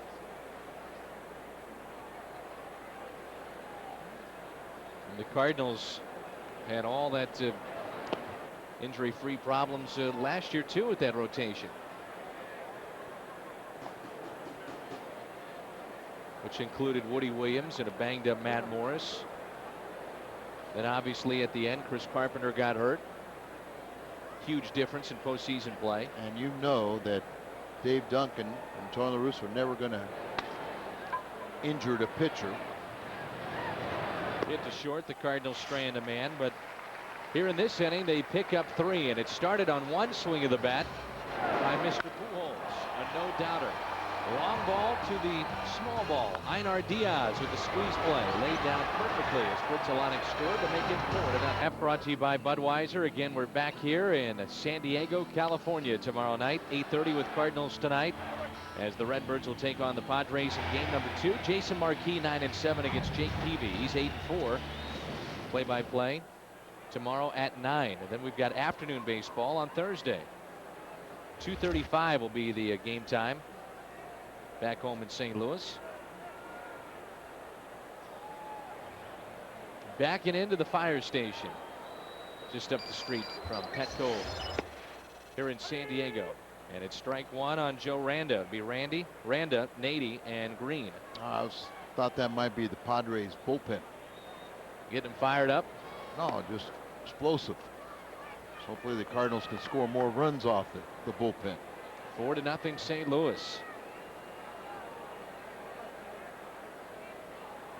Randa tonight twice his fly to right center field, and Jim Edmonds.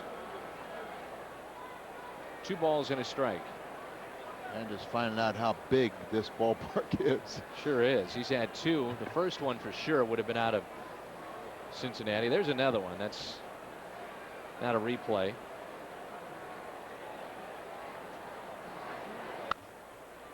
Hits this one to the hole. David Eckstein.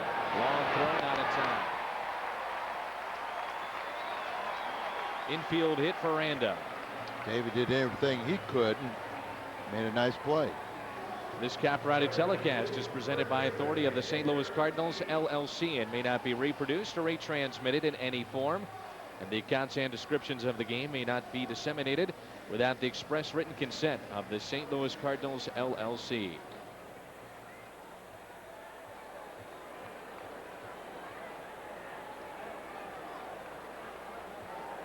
So leadoff hit for Randa. Nady's 2 for 2. And the first pitch is strike.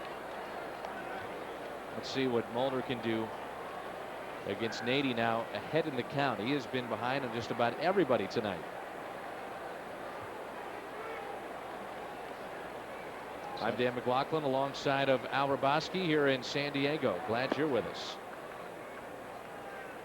Mulder's thrown 102 pitches, 54 of which have been strikes. Not a good ratio at all, but he's leading 4-0.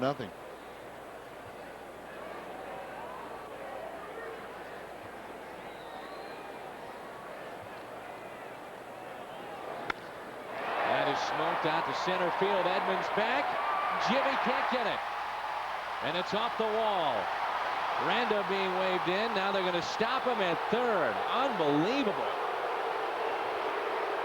I mean, that's twice we've seen them be not aggressive, and they're not scoring runs. They only have scored 12 in the last 7 games, in which all have been losses.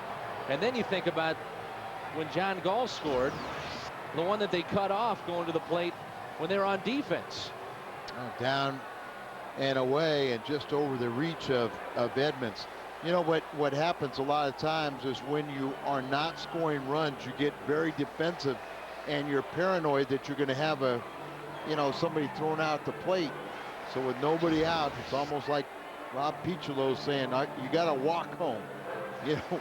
I don't want to run you into an out. And then when the crowd gets on them and everything else, then you start second guessing yourself. I didn't think there was any chance they'd hold him up. It was scored easily. Yeah, but what would happen? Bochy there has a lot of trust in Picholo.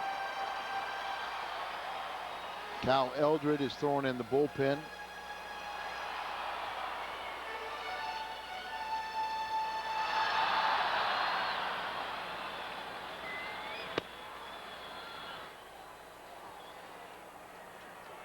Here's Khalil Green, 0 for 2. stole a base back in the 4th. Runners at 2nd and 3rd.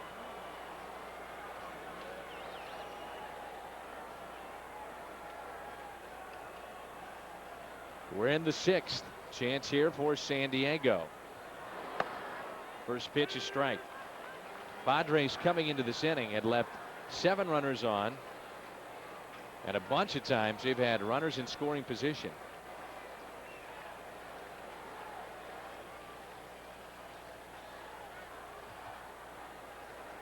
The 0-1 pitch.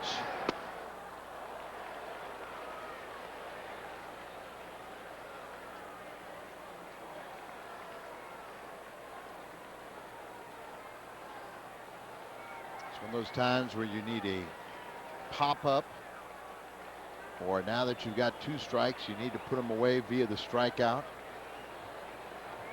Here's the 0-2.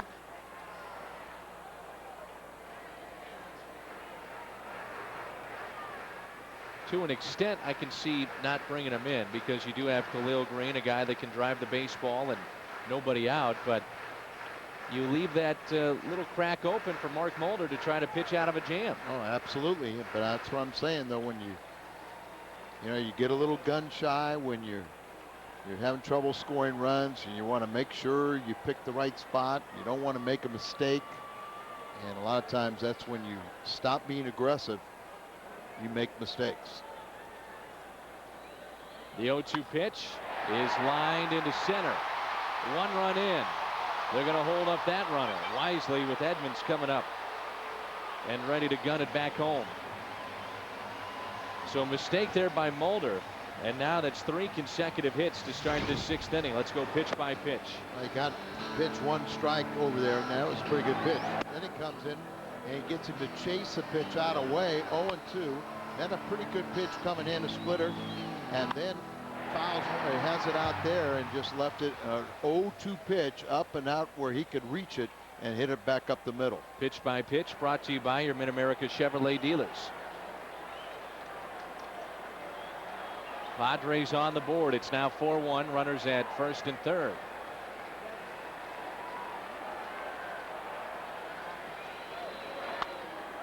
And a ground ball to Gritzelanic. Only plays to go to Pujols at first.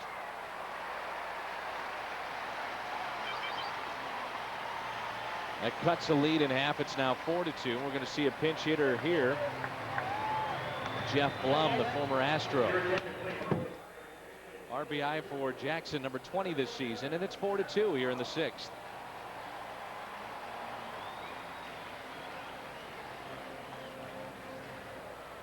So that's it for Woody Williams, as he gives the Padres 6 innings and he allows 4 runs.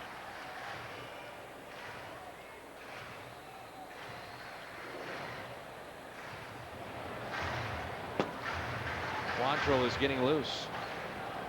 He's been around for a long time. Pretty good setup, man. Blum became the first Padres since 1995, Tony Gwynn, to tally multiple hits in 7 straight games.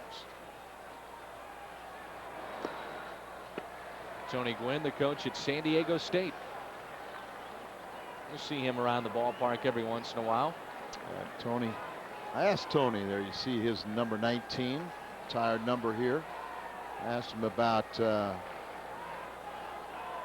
that, and he said, yeah, I wanted to go to the coaching ranks, his alma mater, and didn't want to hang around pro baseball. It changed so much. Here's a 1-0 pitch. Grounded to David Eckstein. The runner at 2nd stays put. Over to Albert Pujols. You know who all those numbers are out there? Dave Winfield is out there. Jackie Robinson. Tony Gwynn. Well, Tony Gwynn's 19. Winfield's 31. 35, I'd say it's got to be Randy Jones. And number 6, I'm going to say Steve Garvey. And obviously the 42 at every Major League ballpark, Jackie Robinson. There is one current player that wears number 42. That's Mariano Rivera. Grandfathered in. Now the Padres, of course, back in '98 made it to the World Series and were swept by the Yankees. And they said goodbye to Kevin Brown, who was still in his prime back then, and Tony Gwynn was still very, very good and productive. I go back to the night that McGuire hit number 500. Now, Back wouldn't that in have been, yeah, that would have been great to see Tony Gwynn in such a great baseball city of St. Louis get his 3,000th hit. Instead, it happened up in Montreal. and it would have been the first in history, a 500 home run and a 3,000 hit in the same game. That's it for Mulder, and here comes Cal Eldred. It's 4-2, 2 outs here in the bottom of the 6th, and a runner at second base. Petco here in San Diego as Mark Mulder lifted for Cal Eldred. Mark gave him 9 hits and walked 3, but battled. So both starters knocked out of this ball game. Ford Key matchup, and in his career against San Diego, look at that ERA. It's 8.62. Trying to get the 3rd and final out and send us to the 7th. Grudzielanek positioned perfectly over to Albert. And San Diego is stranded 8. But they get on the board. It's 4-2 by KMOX and Midwest Dairy. Paul Quantrill will take over, the right-hander for San Diego, out of the bullpen, and he'll take over for Woody Williams, who lasted 6 innings. Quantrill is really, he was acquired by the Padres on July 2nd from the Yankees and will be making his 3rd trip in the National League. 1-0 with 6.75 in 22 relief appearances with the Yankees. And hitters are having pretty good success against him this year. Right-handed batters 333, lefties 320. First pitch to David is a strike inside. Jackie Johnson is tonight's merchandise winner, the Hyundai long drive inning sweepstakes. If the Cardinals hit a home run this inning, Jackie qualifies for the Hyundai Tucson drawing in September. Sharply hit to Khalil Green. So register, visit a St. Louis area Hyundai dealer. David Eckstein is now 0 for 4, and it brings in Nunez, followed by Pujols. So Jackie got a shot with Mr. Pujols coming up this inning, and Nunez has stung the ball a couple of times tonight. Abraham is 1 for 3 with a double. That was back in the 1st. Cardinals lead it 4-2.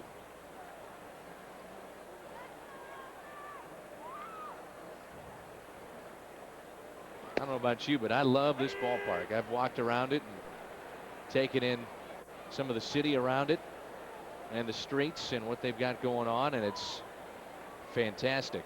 Yeah, pretty neat. Nunez hit his career high 5th home run in Sunday's loss versus Chicago. That series was a series in which the Cubs could walk away and say we should have swept, and then the Cardinals could have said the same thing, I think. You look at it one way, that they only picked up 1 game on the Cardinals, but they lost 3 more in the head-to-head matchup. San Francisco has taken a 1-0 lead over the Cubbies in tonight's affair in the 5th inning. It's hard to believe we have not been to Wrigley Field yet this year. Everybody complained last year about not playing them after about the 3rd week series right after the All-Star break, so they want to make sure we got enough in the 2nd half now. 11 games left with Chicago, and the first time that we will see the Cubbies will be on our next road trip. We'll go to Milwaukee for 3, and then the Cubs, we've got 4 with them starting on August 11th. That's the first time we'll be in Chicago this year.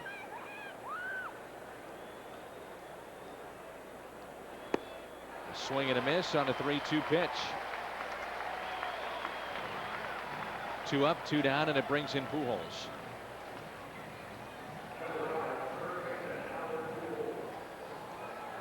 What's our young lady's name who's riding on Albert's shoulders right now? Jackie Johnson. Jackie. Albert had a no-doubter back in the 6th.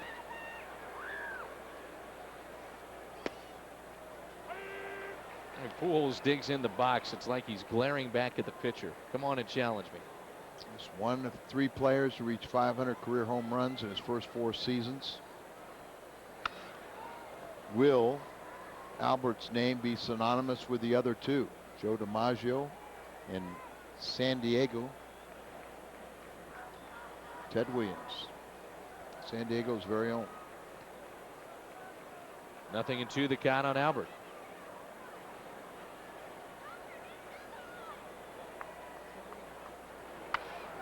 What a piece of hitting there. Outside delivery just goes right with the pitch into the right field corner. Another extra base hit for Pujols. He's 2 for 4. I mean, Quantrill made a pretty good pitch there on 0-2, but just a little better swing there by Pujols. You can't defend this swing either. You got a power hitter, throws it right down and away, and Albert throws the bat at it and makes contact and keeps it fair. So I mean, you're exactly right. It's a ball. He did what he wanted to do, trying to get him to expand his zone, but sometimes you just got to give credit to the hitter. Tip your hat and say, I'll get you next time. Potentially pass Edmonds to get to John Gall. It's okay. Might be doing you a favor there. Gall has been on base 3 times in his major league debut tonight, playing left field. He's got a pair of hits and he's scored 2 runs. Jimmy just in a stretch, 0 for 3 tonight and 2 for his last 15. Best Damn Sports Show period, the greatest nightly sports show on television, with host Chris Rose and co-host John Sally, Rob Dibble, and Rodney Peete. The Best Damn Sports Show period, weeknights 10:30 on FSN Midwest. John Gall has got about 12 family and friends here in attendance. He said it's going to get bigger and bigger as this week goes on. Wow. Came out of his shoes. He was trying to make Jackie a winner. That was a changeup that he was swinging at a fastball.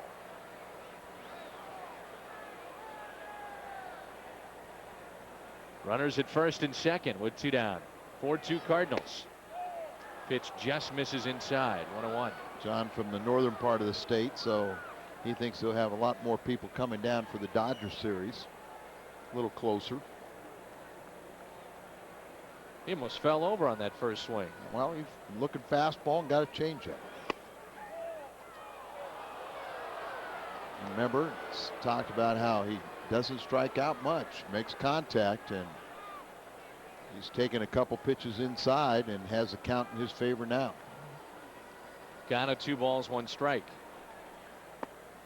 And it's 3-1. I was going to say, I'd throw that changeup again. Behind in the count, you get a young hitter. He's probably going to think he's going to get a fastball, but John showed you his patience and taking that changeup and turning it into ball 3. First and second, a count of 3 balls and 1 strike with 2 down. That's one of the differences up here, that you'll get a lot more off-speed pitches when pitchers are behind in the count.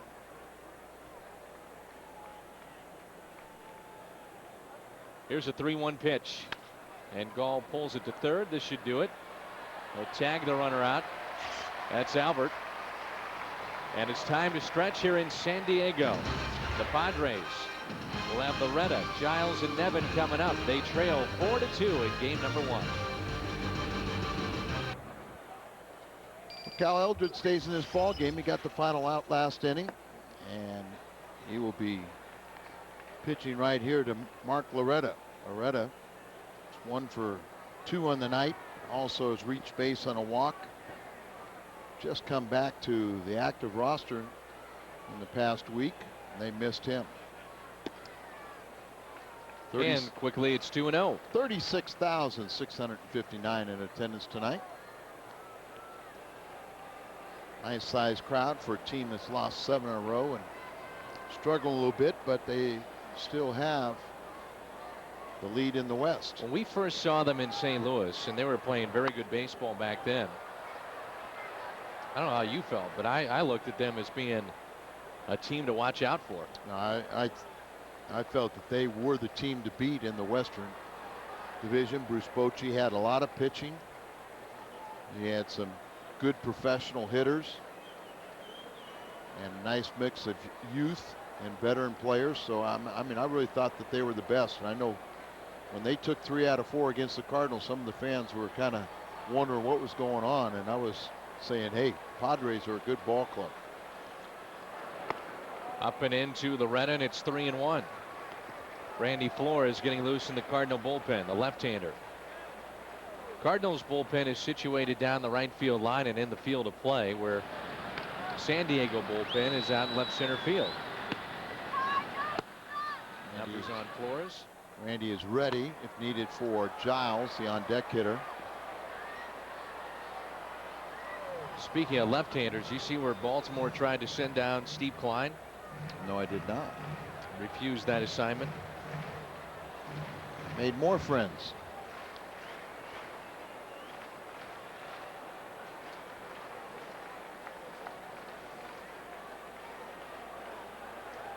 It wasn't as if Steve Klein wanted to leave St. Louis, but sometimes you price yourself out of a dream location.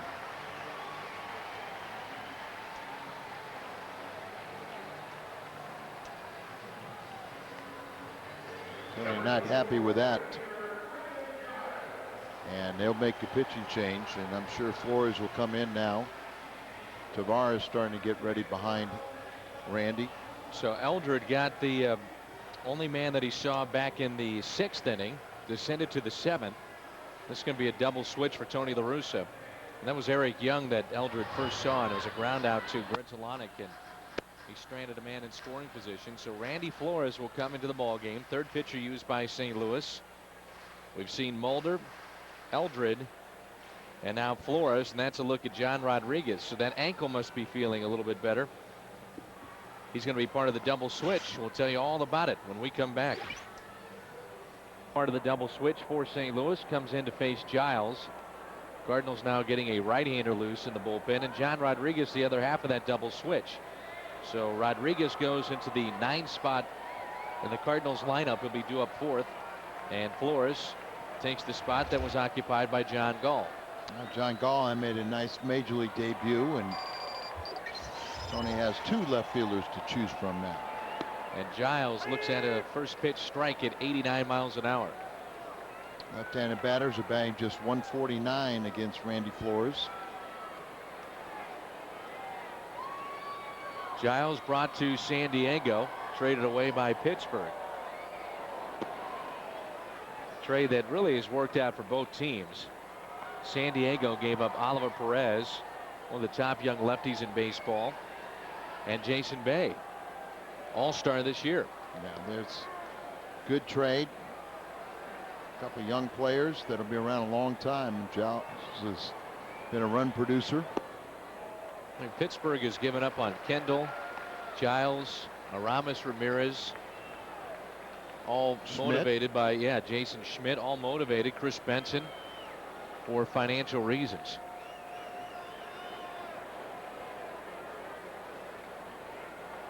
Here's a 2-1. Well hit into center. Edmonds, though, going back with room on the track, and he makes the catch. That's why these hitters are always frustrated in this ballpark. Tonight's hot pitch of the game brought to you by Hardee's. Well, Randy knew he had 396 feet to play with, so he threw a hanging breaking ball that only went 393 feet. That thing was crushed. But he got his man. And here comes Julian Tavares, who had a tough homestand. Tavares comes in. Another move by Tony La Russa. Cardinal Baseball is a production of Bud Sports and an exclusive presentation of FSN Midwest. Edmonds has been busy tonight. Cardinals will turn to 32-year-old right-hander Julian Tavares. This will be his 46th appearance, as he suffered a second blown save on Sunday, with both coming in his last 3 appearances. There was a home run that he allowed that gave the Cubs a 4-3 lead. The Cardinals would then tie it up 4-4 and eventually lose in extra innings. But that's something you don't expect from Tavares, is a home run that he allows. He's allowed runs in 3 straight outings, so he needs to correct that. On the positive side, team leading 21 holds, second best in the National League, and has allowed just 3 of 23 inherited runners to score, 4th best percentage in the National League. All he needs is 1 good outing, and he'll be okay. Nevin tonight is hit into a double play. He's certainly a candidate. Grounded out to 3rd, and he's walked.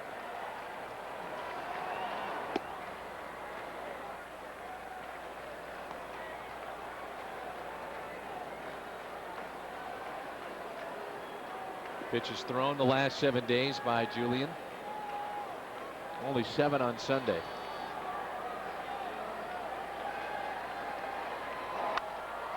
The 1-0 is popped up.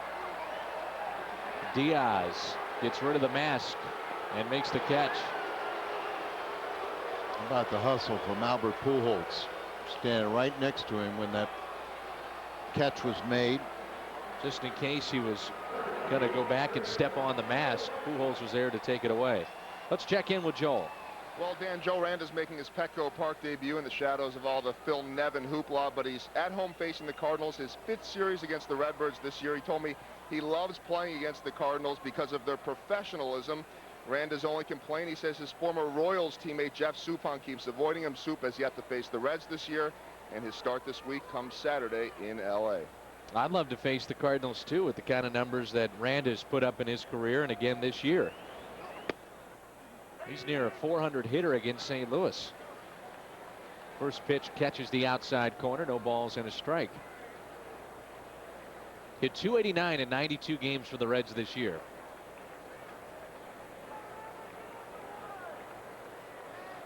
He's 2 for 5 in his Padres career to this point. Here's the 0-1 pitch.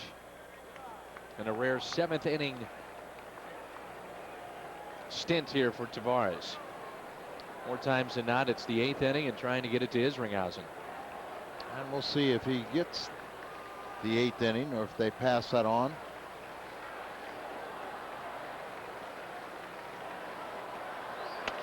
And a ground ball. Eckstein in the hole. A force play at second. Nice play. Padres strand another runner. They're 9th tonight. We go to the 8th. Gritzolonic, Taguchi, and Diaz coming up. Now here in San Diego, and Mark Gritzolonic will lead it off. 4-2 Cardinals. Quantrill in his 2nd inning of work.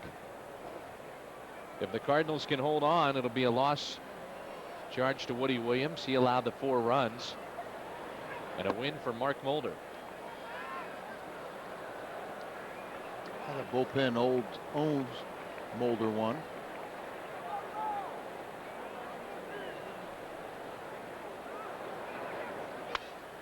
Broken bat on a 2-0 pitch, hit to second for the first out.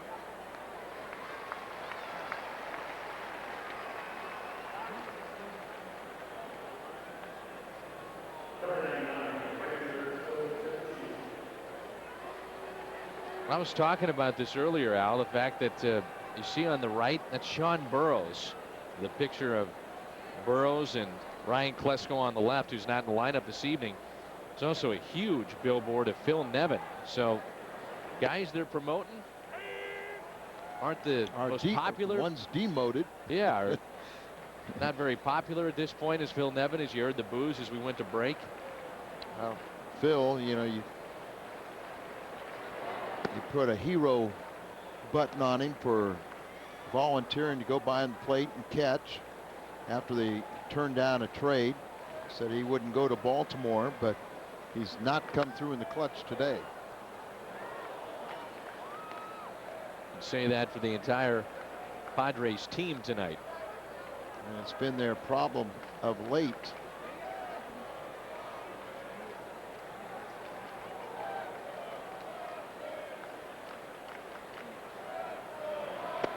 And a swing and a miss by Taguchi. Kevin Towers is the GM.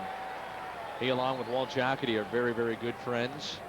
Sandy Alderson is now the president of the Padres, who was the former GM at Oakland. Tony worked, or Walt worked under, and then he was almost like the #2 guy in Major League Baseball.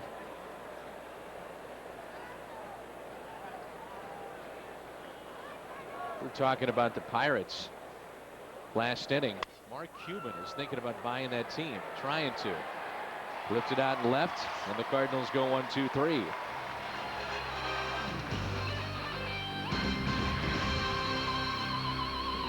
Big Cardinal fan Andrew Spellman, Vice President of Corporate Market Sales of the TRG Group, is here in San Diego. Wants to say hi to Mia, Macy, and Paula.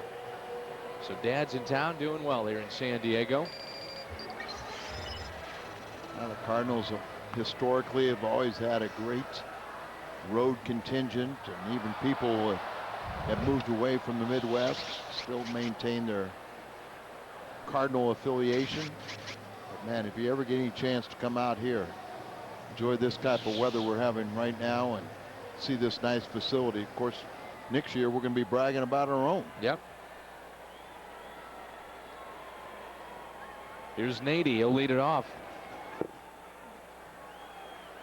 You think he hits well against left-handers? He was 3 for 3 against Mulder. Ray King is getting loose for St. Louis. A fastball at 92 miles an hour. 3 for 3 with 2 singles and a double against Mulder. They only have 4 lefties on their bench.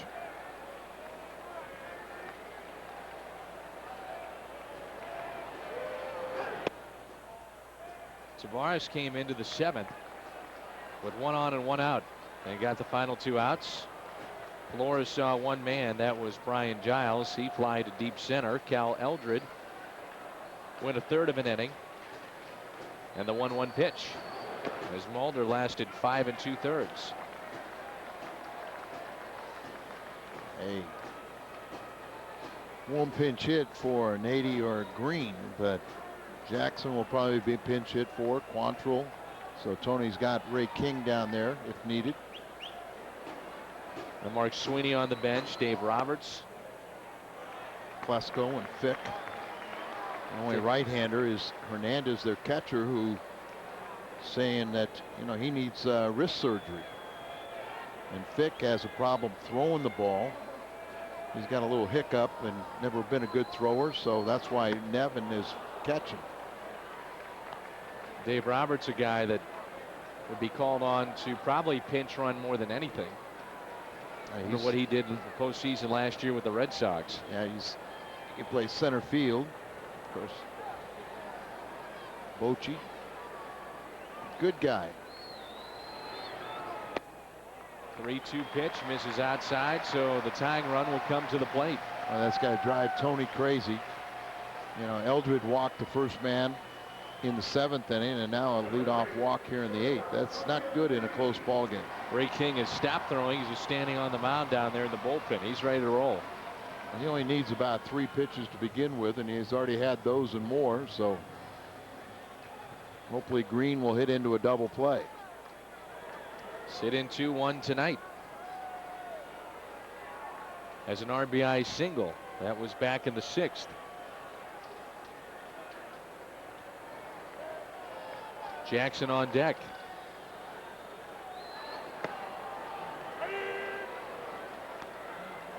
Actually, it was Jackson that hit into the double play. Green has hit into a fielder's choice. RBI single in the 6th, then fly to center. So the ball gets away from the Padres bullpen.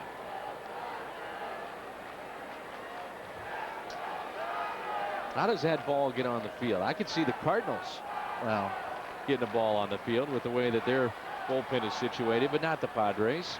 They got a reliever warming up, and obviously it was a wild throw.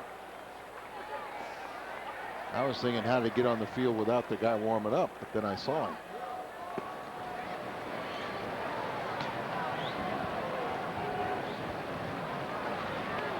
They've got a good setup man getting loose right now. They've also got one of the game's all-time greats closing them out, Trevor Hoffman. Otsuka is a Japanese pitcher warming up. 0-2 the count on Green.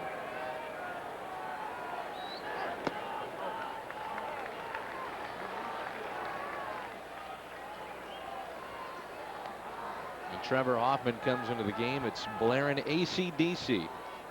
It's like when Rivera comes into a game in New York, it's Metallica. You hear that, you know it's Trevor Hoffman time. The bells are tolling. Bells, bells is the song. Cardinals would love a double play here. The 1-2 pitch. A lot of these pitches have been low in the zone from Tavares. Good sinker. That's what he needs to get back to. Is just throwing that good power sinker, keeping at the low end of the strike zone and below and get them to pound the ball in the dirt.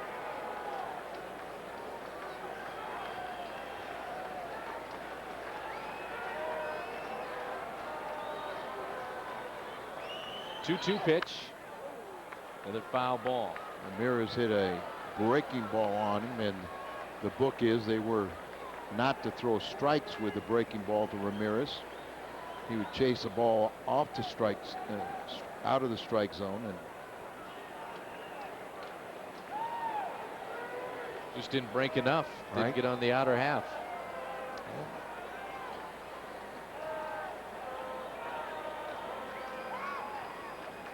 Long look by Tavares. Just standing there. Finally, time is called. that's many times is a play called from the bench where the pitcher is just going to be like a Statue of Liberty. Seeing if the runner at first will commit. Got a 2 balls, 2 strikes. Runner at first. 4-2 St. Louis lead. Ripped. Oh, what a play by Nunez. That's one. That's two. And Nunez pumps his fist in the air. Terrific double play started by the Cardinal third baseman. Well, if he doesn't make that play, you know, that's a double down in the left field corner. So it is an outstanding play. And this is exactly what we were talking about. Scott Rowland can take his time, get healed up, because the Cardinals have been getting this type of defense from Nunez or Mabry, and it makes a difference. You know, before you always had to say, well, you know, Scott could win a game with his defense. Now these other guys can win with help out the pitching staff too, and Scotty can get healed up and be himself when he comes back. Well, the Cardinals had the combination of Nunez, Mabry, and Siebel in the 32 games that Rowland missed. They only committed a total of 3 errors. Now, they weren't getting to the balls that Rowland gets to, but they were making the plays when they had to make them. Psychologically, you also had told your pitching staff that, hey, continue to get ground balls, and these guys will make the plays behind you. So, you know, it was big. Cardinals have turned 3 double plays tonight. 2 of those have been started by Nunez at third. The 1-1 pitch. And remember a couple years ago, there was kind of the argument is who was the most, you know, who could you least afford to lose, Ramirez or Rowland? And a lot of people felt it was Ramirez, but Tony La Russa said, well, nobody's going to hit offensively like either one of them, but you could find another shortstop, or you couldn't find a third baseman. Now they found one. Tavares drops down on that slider, and it's 2-2 as we approach 10 o'clock here on the West Coast.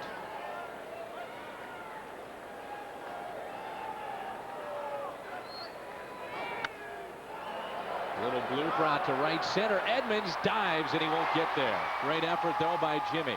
But look at the excellent team play as Jimmy can leave his feet, trying to make another one of those highlight films that plays, and there's Taguchi right behind him.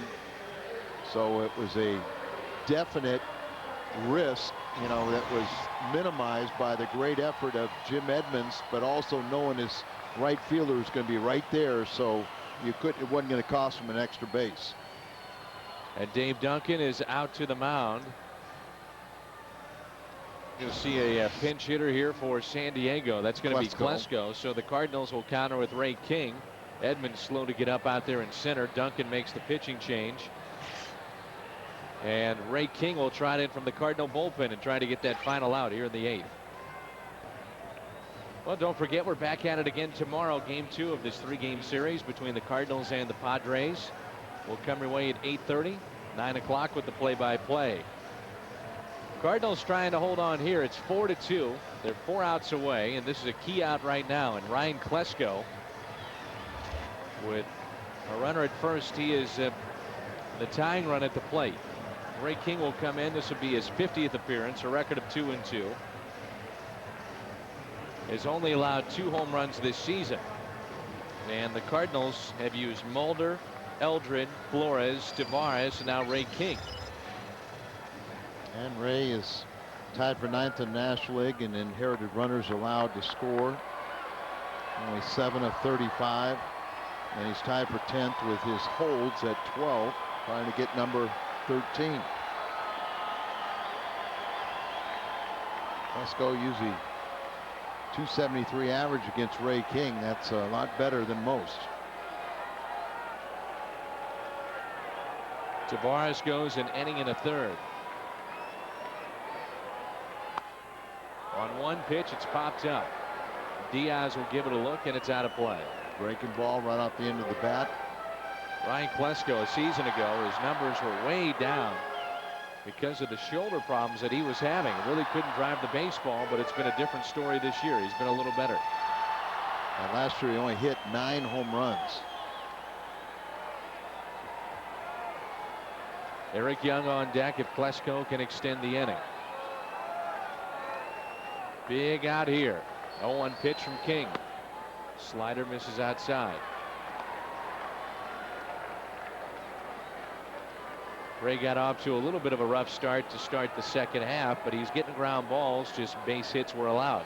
All 16 of his home runs have been against right-handers, and he's a 222 hitter against left-hand pitching. Like a fastball in. A broken bat taken by Grizzolani quickly to first. The Padres strand their 10th runner of the night as King gets his man. The Cardinals will have Grizzolani, Taguchi, and Diaz coming up. As we head to the 9th, it's 4-2 St. Louis. Game recap brought to you by Bank of America, the official bank of baseball. John Gall called up. He made his major league debut tonight, chipped in with 2 hits. A double and a single for Mr. Gall. The bullpen has been a big story tonight as well, and so has Albert Pujols going deep for the 27th time this season. From the long ball to the small ball, Einar Diaz with a squeeze play to score Grizzolani to make it 4-0. That was back in the 6th. And that's your game recap brought to you by the official bank of Major League Baseball, Bank of America. This bullpen trying to hold on for Mark Mulder.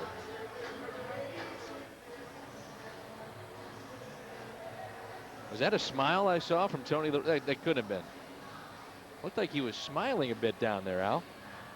I was thinking about how successful his golf tournament was yesterday up in Pleasanton, California, up in the Bay Area. Mike Shannon, Kendo, myself. Dave McKay, was he there? No.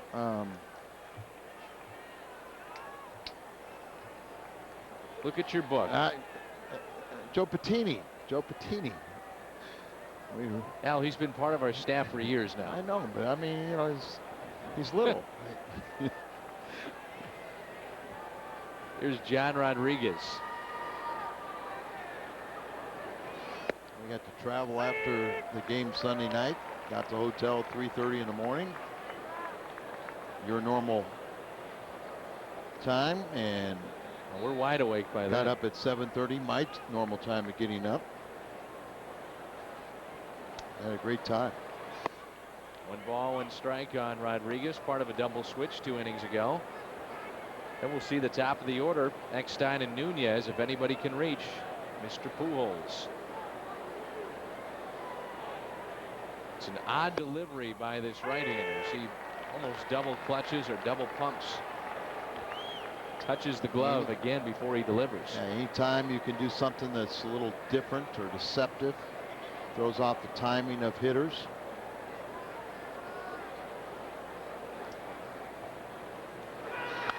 You watch this, it's going to be on number 1. You think of maybe at times Hideo Nomo, probably the most successful of the Japanese pitchers to come over, and a trailblazer in many ways, as he was just released by Tampa Bay, and he said he didn't really want to pitch with anybody else in the major leagues unless it was Los Angeles or Tampa Bay, and probably does not want to go back to Japan, he said. So it could be it for Hideo Nomo at the age of 37. Yeah, he kind of left under different circumstances.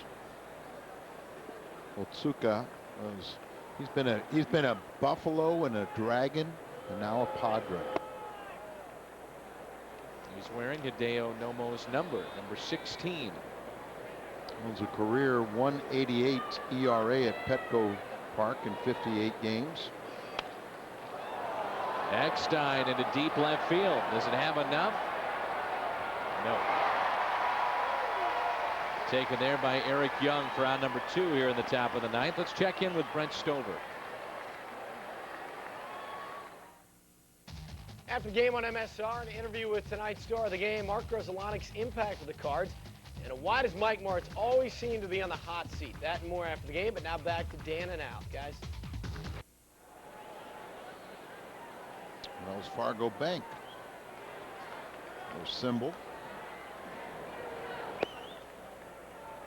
The batter is Abraham Nunez.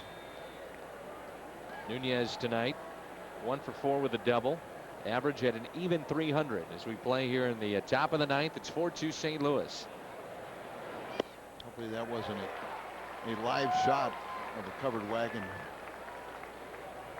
coming out west. Where was that shot? Out know. there in the left field wall? I've been looking for it too. You see it?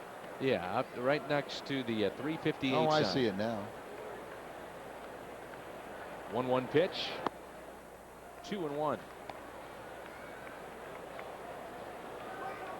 A banged up Cardinals team rolled into San Diego tonight. Right. Trying to get this victory for Mulder. Yeah, big win if they can pull it off. Both teams have 10 hits, but the Cardinals have four runs. Doubled up the Padres thanks to Albert. 2-2.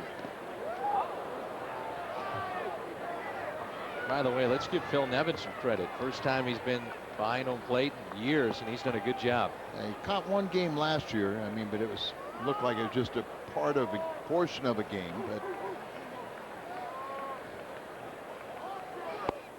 swing and a miss, and we head to the bottom of the 9th. Isringhausen has been getting loose for the Cardinals. Top of the order due up for the Pods. Mabry takes over in right field for the Cardinals as Jason Isringhausen comes into the ball game, and so Taguchi moves from right to left. so Izzy's put in the 9th spot in the order. So want an uneventful 9th inning here, and with one more save, he would move into a tie for second place in the Cardinals all-time list with Todd Worrell. Not many times do players like to talk about themselves in glowing terms or what is very important to them on an individual basis, especially with the Cardinals. But Jason Isringhausen has said that being number 1 on that all-time saves list would mean an awful lot to him personally. Grew up in the St. Louis area watching the Cardinals, going to games at Busch Stadium. He said, hey, as long as the team wins, that's number 1. But if you're looking at personal accolades, that's one thing that would stand out in my career. Yeah, I mean, he tied Lee Smith's 47 saves in a single season, and now he wants to set that record and get number 1 too. So I mean, anytime he picks up a save, it's going to help the team.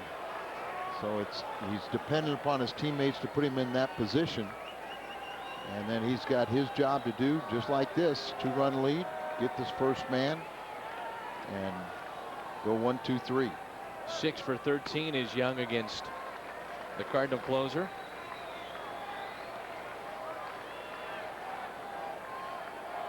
Padres have stranded 10 hits aside. 4-2 St. Louis lead. San Diego's had a bunch of opportunities tonight. Oh, absolutely. And Izzy is tied with San Diego Trevor Hoffman for second place in the National League with 27 saves. Cordero leads with 34. He's reached a 20 save mark for 6 straight seasons. 2-1 pitch. Young thought it was a high delivery, and it goes Izzy's way, and it's 2-2.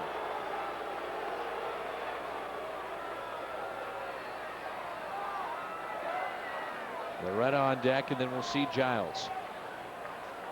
Padres going to have their shot here. Didn't want the cutter, didn't want the curveball, fastball away. 2-2 pitch.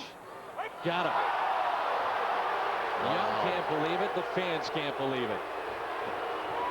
And I'm sure EY is saying, you complained about strike two. I complained about strike two, and now you just wrung me out. It has not been called all night, that pitch.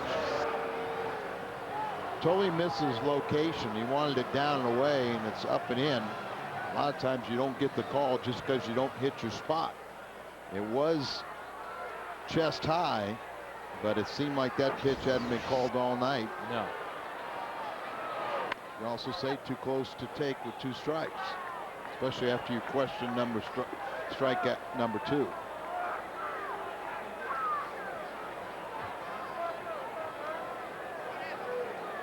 Strike 1 on Loretta. Isringhausen, the 5th man to pitch out of the bullpen for the Cardinals. Eldred, Flores, Tabares, King, and now Isringhausen. Seems like this time around the order we have not been getting deep enough into a game. You know, one of the real things that has saved the bullpen. You know, Mulder only goes 5 2/3. Most of these guys have been averaging 6+.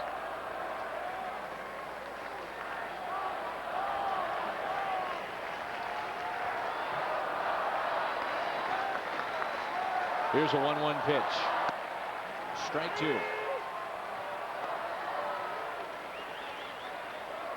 1 ball, 2 strikes. Izzy's curveball has been a big weapon for him this year in these situations. There's the curveball there. He doesn't want it. Doesn't want the cutter. He's got more confidence in his fastball tonight. 1-2 pitch. Just wonder if some of that has to do with the cool night air out here in California, where he feels strong. A ball and 2 strikes. After throwing that fastball, you wonder if, you know, there's the cutter, there's the curveball. That's one he wanted last time. It's a knuckle curve that Isringhausen throws. 2-2 the count. And Loretta's walked twice tonight and has doubled. The cutter. Ground ball left side, cut off by Nunez. Good play. Told us the third baseman Al to get to everything you can, and he cut that thing off before it got to David Eckstein. And Abraham Nunez has been busy tonight. This is our Bud Light play of the game. Bud Light, great taste for your great times. And this is the tremendous backhanded stab and a double play turned on Khalil Green. And the Cardinals have turned 3 double plays tonight. That was a leadoff walk in the 8th inning, and then if that ball gets by him, Tony La Russa wouldn't have been smiling. Now it's Giles. Fastball misses outside. 1 out away from taking game 1, as Isringhausen has dominated the matchup here with Giles. He's 0 for 9.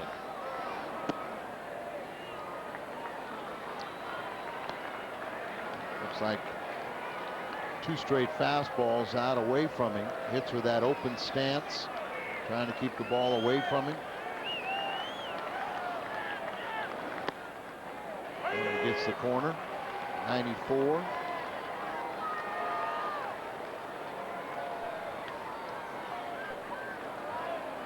That's a sinker. Hit down the left field line, and that's going to get out of play. On a play, another big strike. 1 strike away. Padres trying to stop a 7-game skid. Cardinals have lost the last 2, but never want to assume anything, but they look like they're in pretty good shape right now.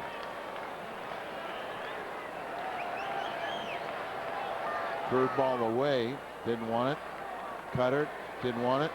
Changeup. He's been throwing that forkball a little bit. Oh man, how do you lay off that pitch? I was about to say that's an awfully tough pitch to take at this spot with the game on the line and 2 strikes. It's the curveball. The 3-2 pitch, and it's a walk.